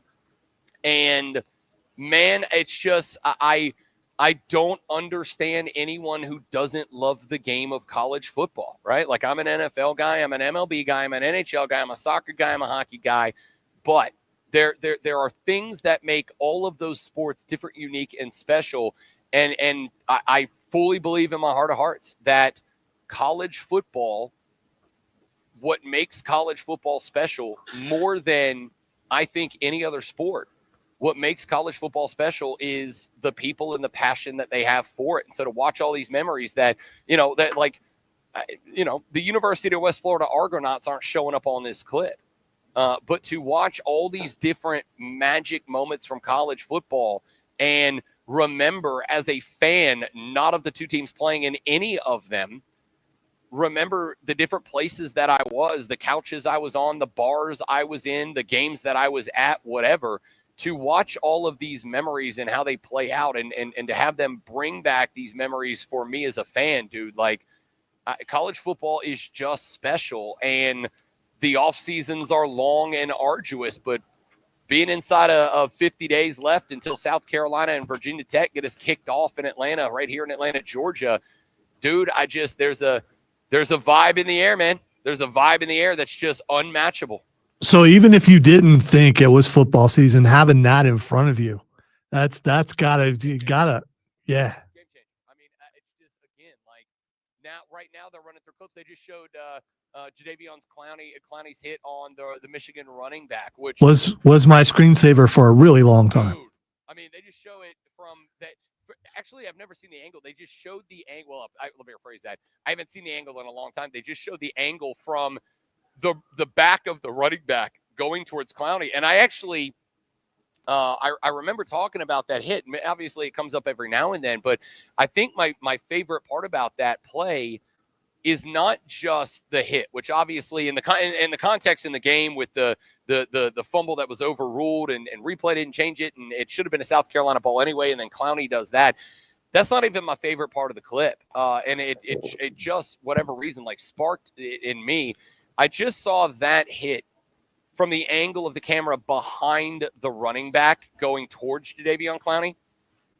And what's incredible about that play, if you watch it again, is when Clowney gets into the backfield, he is angled at, pointed at, and on a heat-seeking missile pattern at the quarterback. And he recognizes handoff. And the angle at full speed, the angle changes to the running back. A lot of guys in that position would stay locked on the quarterback and go contact through the QB because it was such a quick handoff. Clowney recognized the handoff, saw it was not going to be a play action. It's not going to be a pull. It was a handoff, changed his angle by 9-10 degrees to the running back at full speed, never lost a step before he delivered that hit. I love football, college football, because of the pride, the pageantry, the tradition, all those things we talk about, the dancing girls, the marching bands, yada, yada, yada. But I also love the game of football. I love the little intricacies in football. And when you see a guy at full speed break through an offensive line, recognize handoff, and at full speed change his angle from attacking the quarterback's numbers to attacking the running back's numbers, do it at full speed, and then deliver a bone-jarring hit like that one, those are the little things in the game, the X's and O's in the game, that I just get obsessed with and make me love it that much more. So you're spot on. Even if me sitting here in the College Football Hall of Fame for the last 3 days, going on 4, and talking about football, and again, Peter Burns pointed out, we're talking about football this year. We're not talking conference expansion, NIL transfer, portal, TV contracts, grant of rights. We're not talking about any of that. What are we talking about this week? We are talking about football. We are talking about quarterbacks. We're talking about head coaches. We are talking about expectations. We are talking about records. We are talking about standings and finishes and championships and stats and numbers and yada, yada, yada. We're talking football this week. So to be able to spend the last 4 days doing that and now sit here across in this mecca of college football and watch a giant screen TV that is doing nothing but showing the greatest memories in college football dating back to 1902, the first official on-the-record college football game, looking at a game in 1966 that is playing right now between Notre Dame and Michigan State, back when that rivalry was a true nationally respected rivalry. Now they're showing a game from 19 whatever it was when Richard Nixon was in office, of the President of the United States attending, an Arkansas v. Texas game. 1971 now, showing a Red River rivalry game. To watch all of these clips run while I'm sitting in this college football mecca, dude, I don't know what to say. The game is special. It is, for me personally, a privilege and an honor to be placed into a spot where I get to do stuff like this and talk about stuff like this for a living for the 7 to 9 people who are entertained by the show's entertainment. Like, this is just I don't know how else to say this in a sentence that I only ever say to my wife that I will now say on the radio. Lonzo, I'm in the mood. I think we all are. I think we're all right there, and football's back. Is it weird to say, because it's been a long time since Ohio State claimed the national championship back in the early portion of this year? It's been, I believe, 7 years since that national championship game that Ohio State won this year. Is it weird to me to say, great one, that as many weeks as we have waited, as many months as we have waited from then till now that we're here, now that we're doing this, now that we're talking football, now that we're at a conference media day, we've been interviewing players, coaches, talking heads, analysts, whatever. Now that we have gone through all this, now that I'm watching Lindsey Scott run, Lindsey Scott on the TV now, is it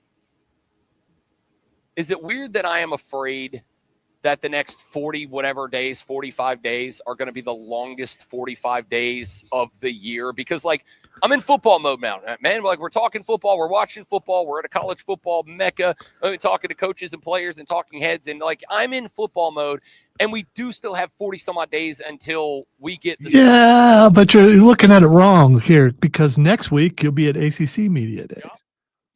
Yep. And then we're 2 weeks away from an NFL preseason game. So you got to go a week at a time here. It's not 45 days. Not next week at ACC Media Days will we be 2 weeks away. We're 2 weeks away today. Right. So is 2 weeks away today. 2 weeks from next week is NFL preseason week 1 when everybody is going to be on the gridiron. But we're 2 weeks away from a preseason game. And again, it's just preseason, but like I'm not a big house salad guy. Preseason at the Hall of Fame, though. I know. Listen, preseason NFL football and NFL football. But as a dude who, and I guess this is one of the spots where I will say that those of you who you love football, but maybe you don't love the game of football. You love football, the entertainment, the playing, the scores, the touchdowns, the interceptions, the bands, the cheerleaders, all that's great. I love football. I love the game. I like looking at and breaking down. I'm going to bring back the film study this year that I was doing a couple of years ago, where I was pulling 2-3 plays from every game and putting up clips. I'm going to bring that back this year because I love football. I love blocking schemes, man. I love breaking down why a team switched from a 3-4 to a 4-3. I love watching, like, Florida State's move into a 3-3-5 defense as their base this year. They've never done that before. Are you kidding me? I can't wait to see what that looks like. Are they forced to shift? Can quarterbacks in the ACC that have mobility take advantage of having more defenders back than up? Like, I love the game of football. So I love the Hall of Fame game. I love the entire NFL preseason because while a large chunk of the dudes that are going to be out there playing ball this next few weeks will not be on NFL rosters, I also get the opportunity to see what the depth looks like of these teams. You get the first look at whatever the new offenses of these teams are going to look like, how different guys on new teams are going to fit in, what new coordinators are going to be making what changes. Like, I love all of that.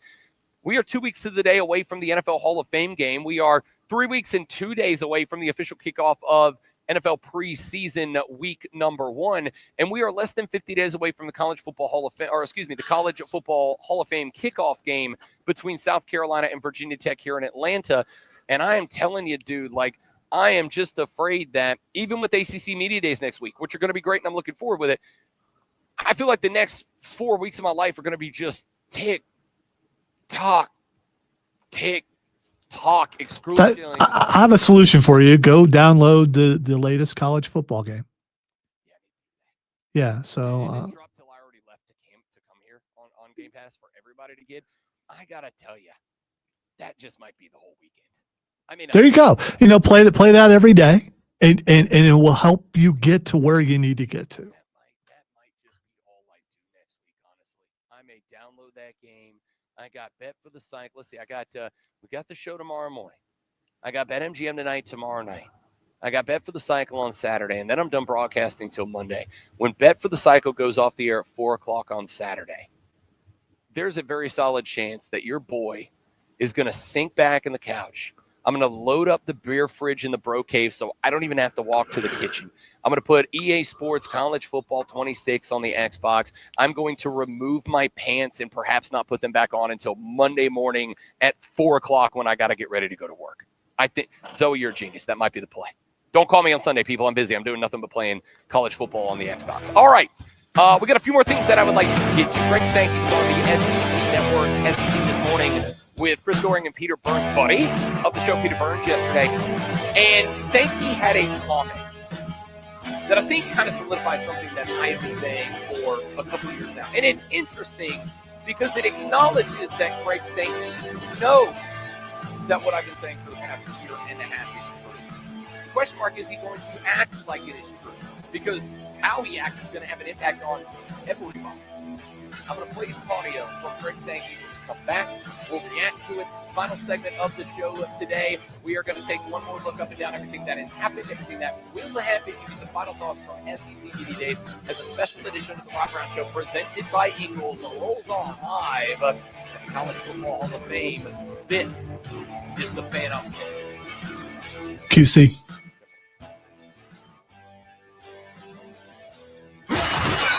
Live.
And now everyone's wondering why you said you got Superman, because I turned you up because I mean that's If you go to Spotify, James Gunn, Superman, so like James Gunn created his own playlist for the movie, and apparently, if you go to Spotify and pull that playlist up, you get like there's different pictures. So a random character picture will pop up, and whoever you get, that's supposed to be representative of you. Which usually that kind of stuff I don't care for, but it's the Superman movie, which was awesome, so I did. I went and pulled it up. I got Superman. Holla at your boy, Lonzo. Who did you get? why I got Lex Luthor. I don't know why. I don't know. Suddenly makes so much more sense, doesn't it? By the way, I've listened to a good portion of each one of their playlists. You would love his ex-girlfriend's podcast. She's got a lot of Taylor Swift and artists like that. Yeah. Me too. So Lex Luthor's is very disturbing, by the way. I will have to listen to that one. That might be what I will listen to on the drive home. That might be the playlist to go to. Greg Sankey is the commissioner of the Southeastern Conference. You may have heard his name a couple of times so far over the past 4 days, I am sure. Well, Greg Sankey yesterday sat down with Buddy of the show, Peter Burns, and Chris Doering on the SEC This Morning show on the SEC Network. And Doering asked what I thought was an interesting question to present to who I think is the most powerful guy in college football that does not work for a television network, because I do believe that there are a lot of dudes that work for TV networks that are ultimately more powerful than even Greg Sankey and Tony Petitti in the landscape of college football. But as far as the decision makers on the football side of the equation go, there are two. They are Greg Sankey and Tony Petitti, and I'm going to keep it a buck with you. I think Greg Sankey is just a little bit more powerful than Tony Petitti, just because of the fact that the Southeastern Conference just has more brands in it right now. We'll debate that later. I did want to play the question from Chris Doering and the conversation that ensued from Greg Sankey, because it kind of harkens to something that I have been talking about for a while now. And the good news out of this is at least it tells me that Greg Sankey is well aware of the landscape of college football at large. The question mark is, where does he go because of it?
So that's Greg Sankey speaking on the SEC Network to Chris Doering and Peter Burns yesterday. And there's a couple of takeaways I had from that. The first is Greg Sankey repeatedly hammering home the phrase that it's a shared responsibility. And I agree with that. It is a shared responsibility. It is a shared responsibility between the conferences. It is a shared responsibility between the commissioners. It is a shared responsibility between the programs. It is a shared responsibility between the head coaches. It is a shared responsibility between the TV networks. It is a shared responsibility between everybody who has any level of control and authority within the college football landscape. Here is the The problem, it is the problem that I have been detailing and highlighting for many, many moons at this point. The problem is that the concept of shared responsibility only works if everyone who shares the responsibility is sharing the responsibility. And if even one power decides that, no, we're not going to do that. Why would they do that? Because it is a wildly competitive landscape. Schools are not just competing with themselves and the other schools in their conferences. They're competing with every school everywhere. At the end of the day, there are finite resources to go around. As much as we throw the B word around, billions, there is still a finite amount of resources available to everyone in college football. Is there enough to go around where everybody could have an opportunity to play and succeed? Probably. Again, billions. Problem is, the more you have, the more you get to do, the more you can do, the more you're capable of doing, the more you have, the more opportunity you can provide to your students, to your players, to yourselves. Therefore, everybody's fighting for themselves. And that starts at the schools. This is why I pointed out back a couple of, weeks, maybe months ago at this point, that when the College Sports Commission was allegedly floating a document, they were going to ask every school in the Power Four, quote unquote, to sign that said, we will respect the authority of the College Sports Commission. We will not file lawsuits against the College Sports Commission. If we have a grievance, we will bring it to mediation, and then we will abide by whatever is decided in a mediation arrangement, a compromise every time. I pointed out that I don't know if that's going to work. And I don't know if it's going to work because, number one, I just don't see a way, and I'm not an attorney, and I stayed in a La Quinta last night, not a Holiday Inn Express, so I'm kind of a big dummy. But I don't know how that's enforceable, right? Like, you're not a governmental entity. Your decree by proxy is not law. And unless they find a way to draw up a legal contract, which from the conversations I've had with people, remember, 3 weeks ago, we had multiple sports attorneys on over the course of a day to talk about the House v. NCAA settlement, right? Like, when that settlement dropped, we had, I think, 4, 5, or 6 attorneys, lawyers, agents, NIL clearinghouse people, whatever, join the show to kind of break it down and talk about it. And I asked all of them, some of them on the air, some of them off the air, because that was about the time the concept of the document was being floated. I said, is this something that can work? And the ones that had an answer said, I don't see how this is enforceable. I mean, you can get the schools to sign it, but it's like many other contracts in that signing the thing doesn't mean that it is so well put together and enforceable that if the thing is broken, there is definitely a win in there for you. So Greg Sankey says it's shared responsibility, and he did acknowledge that the big problem with it being a shared responsibility is very simply the fact that it is also a wildly competitive market with finite resources, and everybody is competing against everybody for every single dollar, meaning it is advantageous not to be cooperative. It is advantageous not to pick up your portion of the shared responsibility. In fact, it's quite the opposite. It is advantageous to not do that and to go get what you can. And the problem that I have here is something else Greg Sankey said a number of weeks ago. And again, I don't fault Greg Sankey for any of this, because at the end of the day, Greg Sankey's job is the commissioner of the Southeastern Conference, not the commissioner of college football, not the commissioner of sports, not the commissioner of anything other than the Southeastern Conference. He has one job and one job alone. And that one job and one job alone is to make the SEC as powerful and as profitable as he can. So it's fine. They're going to land grab. They're going to pick up the crown jewels. Like I said, when Florida State and Clemson get to 2031 and the ACC buyout drops down to the lowest it's going to be until 2036 when they can just leave, you better bet your Rudy Patootie that the Big Ten and the SEC are going to decide which of the ACC schools they want. Florida State, Clemson, Miami, North Carolina, Duke are probably the top 5, maybe Louisville. They're going to look at those schools. They're going to decide who they want, and they're going to put a bunch of money out there, and it's going to kill the ACC. This is why I've said, like, Greg Sankey is right.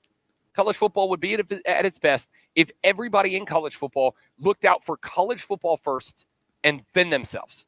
If they looked out for the good of the game and then the good of their program, or their conference or their whatever, their TV network, whatever. College football would be the greatest sport on planet Earth. But they don't. Everybody's looking out for them. The TV network guys, who I do believe are the most powerful entity in this entire conversation, they're looking out for what's best for the TV network. Greg Sankey, Tony Petitti, they're not looking out for what's best with college football. They're looking out for what's best for the SEC and the Big Ten. The schools, the athletic directors and the presidents and the chancellors and all these people that are decision makers at the schools, they're not looking out for the betterment of college football. They're looking out for the betterment of their schools, just like we do as our fans. We don't care if something happens that hurts our rival and helps us. We only care that something happens that helps us. So here's the reality of all of this. I believe it is an inevitability that we will have 2 super conferences. Sankey's words, not mine. That everybody that is a recognizable brand in college football will play under either the Big Ten banner or under the SEC banner. There will be no other banners unless they are at a different level of football. Now, maybe the SEC and the Big Ten and the networks go, you know what, we're going to let everybody else form a third conference, the EEC, the everybody else conference, and I do think that is the most likely outcome. But there is also the other outcome, which is the SEC and the Big Ten have so much money and so much of the brand that they build their own thing. And their big thing is propped up by the big TV network, and it's primary college football. And then everybody else just kind of does their own thing at a lower level, right? There will be no promotion relegation. You can go from Division 2 to Division 1. That's not going to be a thing. That doesn't work in American sports. It does work in sports. We just don't accept it, right? So there's none of that. We're going to have to love college football. You're going to have the opportunity to tune in if you were a fan of a Wake Forest. You're going to have the opportunity to tune in to watch Wake Forest play football on the CW. And Clemson fans and Florida State fans are going to wake up and watch their teams play on ABC and ESPN and Disney and Fox because that's where all that money is. Greg Sankey's right. It is a shared responsibility across every authority entity in college football. The problem is nobody acts like it. And if nobody acts like it, it's just going to continue to get weirder as we go. Let's take a break. Back after this, we wrap up our final day of broadcasting live at the SEC Media Days in Atlanta, Georgia. A very special edition of the Rob Brown Show presented by Ingles. This is live on the Fan Upstate.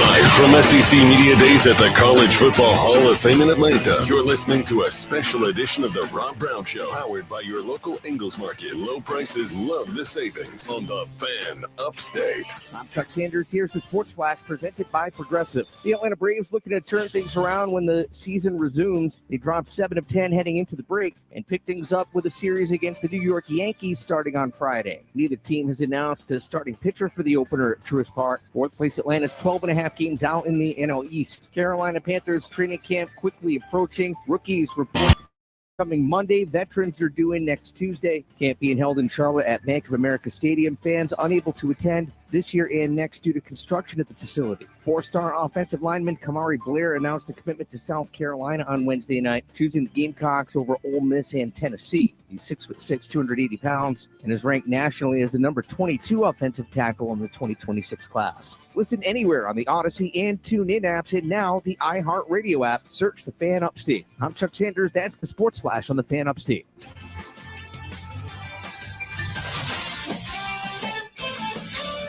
Hello, I'm Joe Cordell, founder of Cordell & Cordell. Divorce is complicated, especially when your small business or professional practice is involved. At Cordell & Cordell, we understand that these assets raise unique valuation and allocation issues. For 35 years, we've helped doctors, The lawyers, and Netflix small business Unreal owners trailer just navigate dropped. I can't divorce wait till with after the show to confidence. watch it. Call us at Cordell Will & it- Cordell. Let me tell you, Yeah. I understand on a personal level. You Your haven't heard business is about much it. more than It's a job. pretty It's your controversial legacy. because it's WWE and the really, really behind the scenes. And some people have said that they're going to show too much. Yeah. The trailer's out now. It's just right. For me, it's the little things, like these new windshield wipers from eBay I installed. From small fixes to big upgrades, eBay has all the parts you need at prices I you'll mean, love. I don't know what they could do to make. I mean, eBay. majority of people, I believe, understand that it's scripted. Exclusions apply. It's time for the pro to get everything for the job delivered. Maybe if you're a little Hardware, kid and you're just doors, discovering windows, wrestling, you think paint. it's all.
a buck with you here.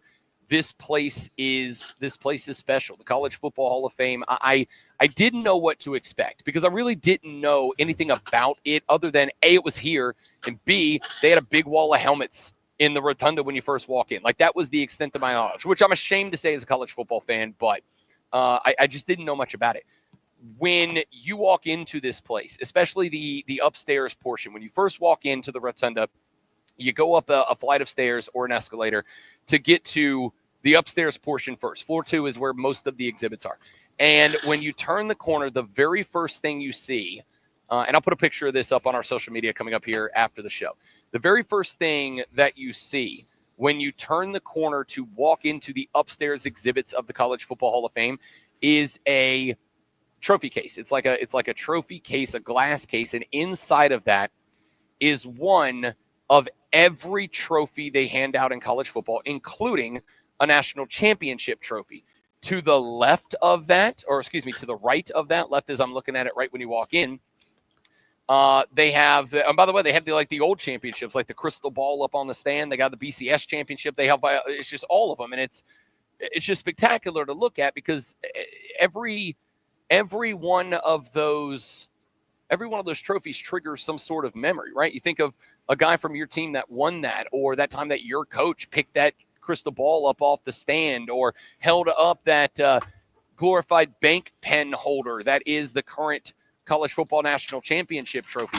Off to the right of that is a smaller trophy case, Lonzo, that has a congratulatory note and merch, gear, whatever, from Ohio State's most recent national championship win. They have they got a jersey in there. They have got gloves, like stuff worn in the game. And then to the left of that initial big display cabinet is a congratulations to last year's Heisman Trophy winner, Travis Hunter. And it's got a game-worn jersey and his gloves and a pair of his socks, all game-worn. And it's. I wonder what happens with that from year to year. They're moved to another case, apparently, probably. Now, here's what I did learn. And let me tell you why I know that, we're big because we're here. Not everybody got approved to be here. We're big enough because we're here.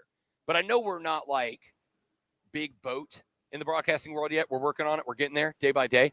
But I know we're not big boat because I found out yesterday, and I'm ashamed it took me till yesterday afternoon to find it, because had I known this Monday, I would have been on a 3-day butt-kissing extravaganza. Apparently, they have a vault here, like an out of the public eye. It's kind of like Joe Burrow with his fossils, right? Like they have a secret library of stuff that only people like Joey B got to go see. Some of the fossils they don't display for the public at the museum. They have a vault here somewhere, and I don't know where it is because I'm going to keep it a buck. I will spend some time today looking for it and seeing if I can get access somehow. All right. I don't know if it's going to be kissing the booty of the president of the College Football Hall of Fame, who I've had a number of conversations with this week. She's been great. I don't know if it's going to be trying to attach myself to a VIP party of coaches and players who get to go. I don't know what it's going to take. And I doubt it's even going to happen because I assume that thing is bank vault secure. But apparently they have a vault that is not open for the public that you can go to, that VIPs get to go to. And they've got years and years, decades and decades of memorabilia from over the years of college football that only the elite get to go back there and see. It may not be today. I don't know what it's going to take. There's a list of stuff that I have put down as the reasons that, because I don't make a secret about it. Your boy's trying to get rich and famous. I would love to be at the top of the game. And there's a list of reasons. Number one is I'd like to be rich. Number two, though, is it starts this list of things that once you hit the top level of broadcasting open for you. I want to go to an NBA playoff game and sit on the sideline. I want to take my mom to an NBA playoff game. That's a life goal of hers. I want to stand on more fields during national championship games. I want to do all these things. And I've just added to the bottom of that list of running reasons that I am trying to make it in the game and put this place on the map as a nationally recognized outlet. Is because I've got to figure out how the hell I'm going to get access to the behind-the-scenes vault at the College Football Hall of Fame and just rummage through the files to see what they got. Dude, you've been networking all week. Some of your boys in there have probably got access, or do none of them have access? Oh, listen, you better believe that when we get done, because the SEC Network's taking their stuff all the way till 5 o'clock. You better believe when I get the chance, I'm going to go find Buddy of the show, Peter Burns, Buddy of the show, Benjamin Watson. I'm going to go find the couple of production folks from ESPN that I've been chatting with the last 4 days, and I'm going to go, listen, if you guys end up getting on an opportunity, because I do know that ESPN did a segment on it a couple of days ago. I didn't see it, but apparently they did a segment on it. I think Ryan McGee did it. If I find out that anybody is getting a wait, there's your guy. He owes you. He's only here one day. I was gonna say, and he owes you. That was your end. Yeah, he does. So I mean, if he shows back up, my understanding is he and Marty are not back here. They were just here for the one day putting some features together.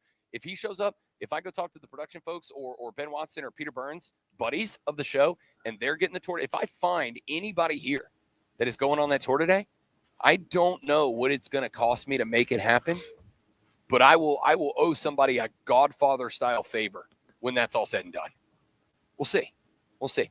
All right, let's kind of revisit what this week was. Let's kind of revisit what we got accomplished here. It was a fantastic weekend at the SEC, or week, pardon me, at the SEC Media Days. We opened up with the South Carolina Gamecocks on Monday. A couple of observations that I gave you then, I'll reiterate them now on the way out the door to wrap up the show. DQ Smith is an absolute man. That dude is thick with multiple C's on the end of it. Nick Barnett is a football guy. There is no off switch to football. He is only football all the time. A couple of veterans on the defense. Lenore Sellers was an absolute rock star in this place. And I don't like to use that term very regularly because, like that weird commercial that Alice Cooper was in, I think we overuse that term sometimes. Absolute rock star. By that, I mean every time Lenore Sellers moved from position to position, from spot to spot, every time he moved from spot to spot, there was just a gaggle of dudes and gals following him around, asking questions, getting video, whatever. Absolute rock star. He is special at this event. Not because of the talent level, which we all know is ridiculous. And I suspect that the very few folks around here who have asked questions about Lenore Sellers this year are going to have those questions answered, because I do think that the guy is just that talented and that well put together mentally. I think he's going to be fine. But he's the outlier in this conference. Because, as I talked about earlier in the show, when I gave you my projected order of finish, if you didn't see them, I posted it yesterday. I voted on the projected order of finish as part of the media conglomerate. I posted it on our Facebook and Twitter pages yesterday at the Fan Upstate. Go check it out. Tell me where I'm right and wrong. When I was putting the list together yesterday of the projected order of finish, I came to the realization that there's two top teams, Texas and Georgia, and they ain't separated from the next few teams by very much. Then 3 through 11. I think are a bunch of teams. South Carolina's in that group. Florida's in that group. LSU's in that group. Texas A&M's in that group. A group of schools that could finish in any order, top to bottom, bottom to top. And I think South Carolina's in that mix. But the one thing that they have going for them is a lot of those other schools, quarterback question marks. Ty Simpson at Alabama, big question mark. There's Gunnar Stockton at Georgia, question mark. A lot of these schools have question marks at the most important position on the field. South Carolina is one of the few that there's not a question mark. They know they got their dude. They know they got their coach. Lost a lot of experience, a lot of talent, but they have a lot of experience coming back. That's why I've got them finishing 4th in this conference. It has been a great week. I'll be back tomorrow in studio. We will break a lot more of it down. Thank you all for riding with us all week long. It's been fantastic. And now the Rob Brown Show presents Tweet. But wait, we're not done, because it's time to find out. Rob's been very busy. Does he know why these things are Xing? The first thing that's Xing, let's go with the controversial one right away, is Portnoy. Dave Portnoy is the president, CEO, whatever of Barstool Sports. And I know why he is trending. He is trending because apparently Fox is trying to find their equivalent of Pat McAfee, and they think that Dave Portnoy is going to be it. They are apparently in the process of signing a contract worth tens, if not $100+ million to incorporate Barstool into the Fox product. That would include putting Dave Portnoy on the Big Noon Kickoff show as the answer to Pat McAfee. Listen, I'm not trying to start anything. I don't want to start anything. I have no interest in starting anything. I'm not he's just not my guy. He's just not for me. There's stuff in the background that I'm not even going to get into. Just as a broadcast talent, I think he's just one of these dudes that has nothing to him other than agitate, poke the bear. I don't think he adds anything. Listen, you're never beating game day, but if you think the answer to beating McAfee on game day is Dave Portnoy, Big Noon Saturday is going to continue to be the B show that it is. All right, so Urban Meyer versus Portnoy. If they get in a fist fight, who you got? Preferably like a sinkhole to open up. Mother Nature is my pick. My money's on Urban, by the way. You might be right.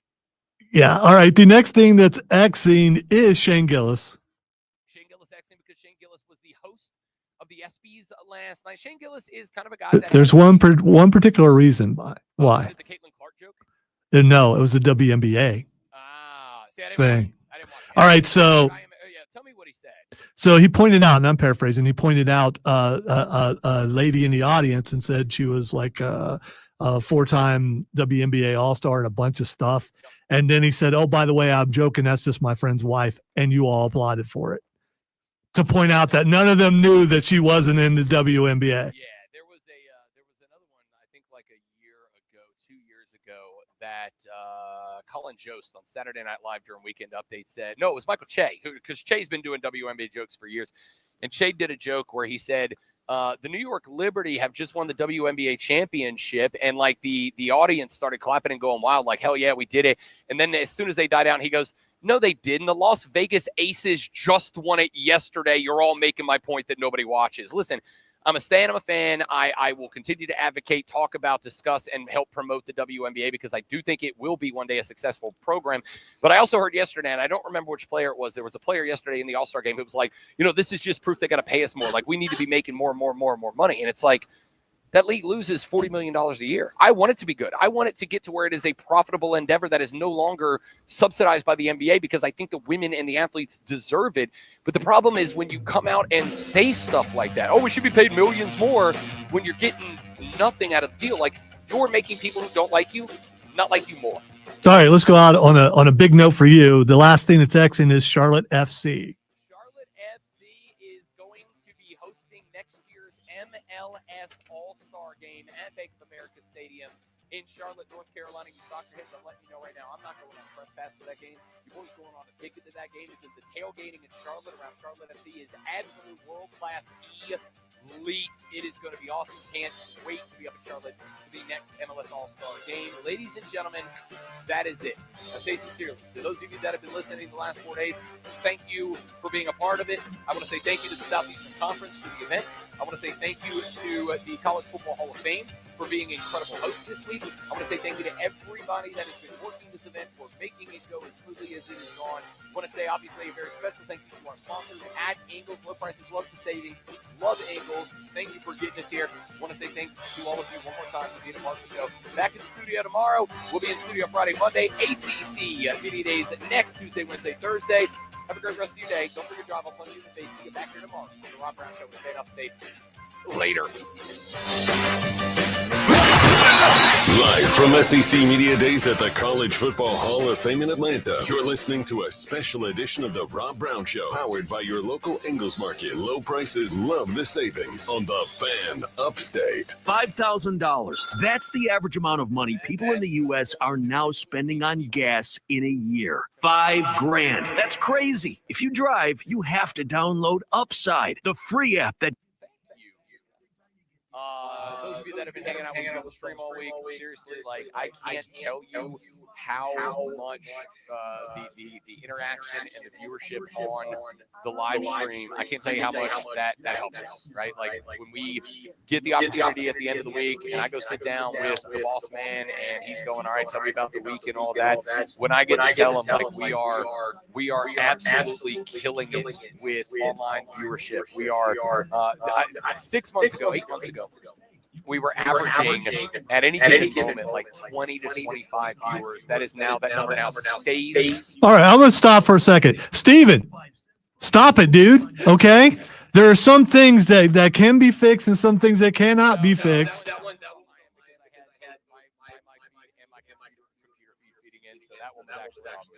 Well, the echo is when I don't talk.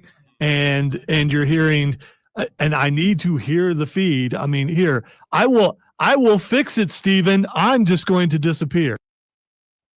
I was going to yell real loud so it came through again. No, when I get to sit down with the boss and I get to point out to him that we keep an eye on sustained viewership on the stream. That is the number of people that stay watching throughout the broadcast. And 6 months ago or so, towards the beginning of this year, we were averaging at any given moment 20 to 30 people that were consistent viewers. We have now doubled that number to north of 60 people. It usually is hovering anywhere from 65 to 69. Nice and hangs out in that mark, but we want it to keep growing. So when I tell you, I mean this, when I tell you guys that you guys showing up, commenting, interacting, staying on during the breaks, and obviously this week we had to go to break during because I'm talking to people during the breaks and all that, but when we get back in the studio tomorrow and Monday and we can interact with you guys during the break, when you comment, when you like, when you share, like I hate to sound like a millennial influencer, but when you guys do that, even if it is just clicking on watch and hanging out with us for a segment or an hour or the full show, that is noticed by the people who make the decisions about this show, about the station.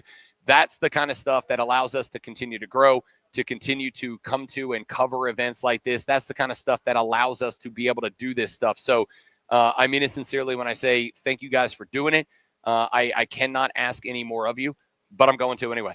If you like the show, if the show's part of your routine, if the show's part of your morning, if you are checking in and out of the show throughout the course of the week, share it around. Put it up on your social media. Tell your friends that are Sports Talk fans. We love to have them here. Not only does that help us to continue to grow the show, continue to grow the station, continue to grow the resources and what we can do with them, on top of that, it adds more voices to the show. And I know I've said it a million times, and some of you believe me, some of you don't. I am a firm believer that the show is better with more voices. The show is better with more people participating. The show is better with a wider range of opinions. How many times have people come on the air with a call or a text or a tweet or a DM or a chat comment or whatever, and I've gone, that's a real good point. I didn't think about it that way. I have a new opinion, blah, blah, blah, blah, blah. You guys help with that. So if you like the show, please continue to watch. Please continue to make it a part of your day. If you don't like the show, it's your own fault, but share it around. I appreciate you guys. We will see you back tomorrow.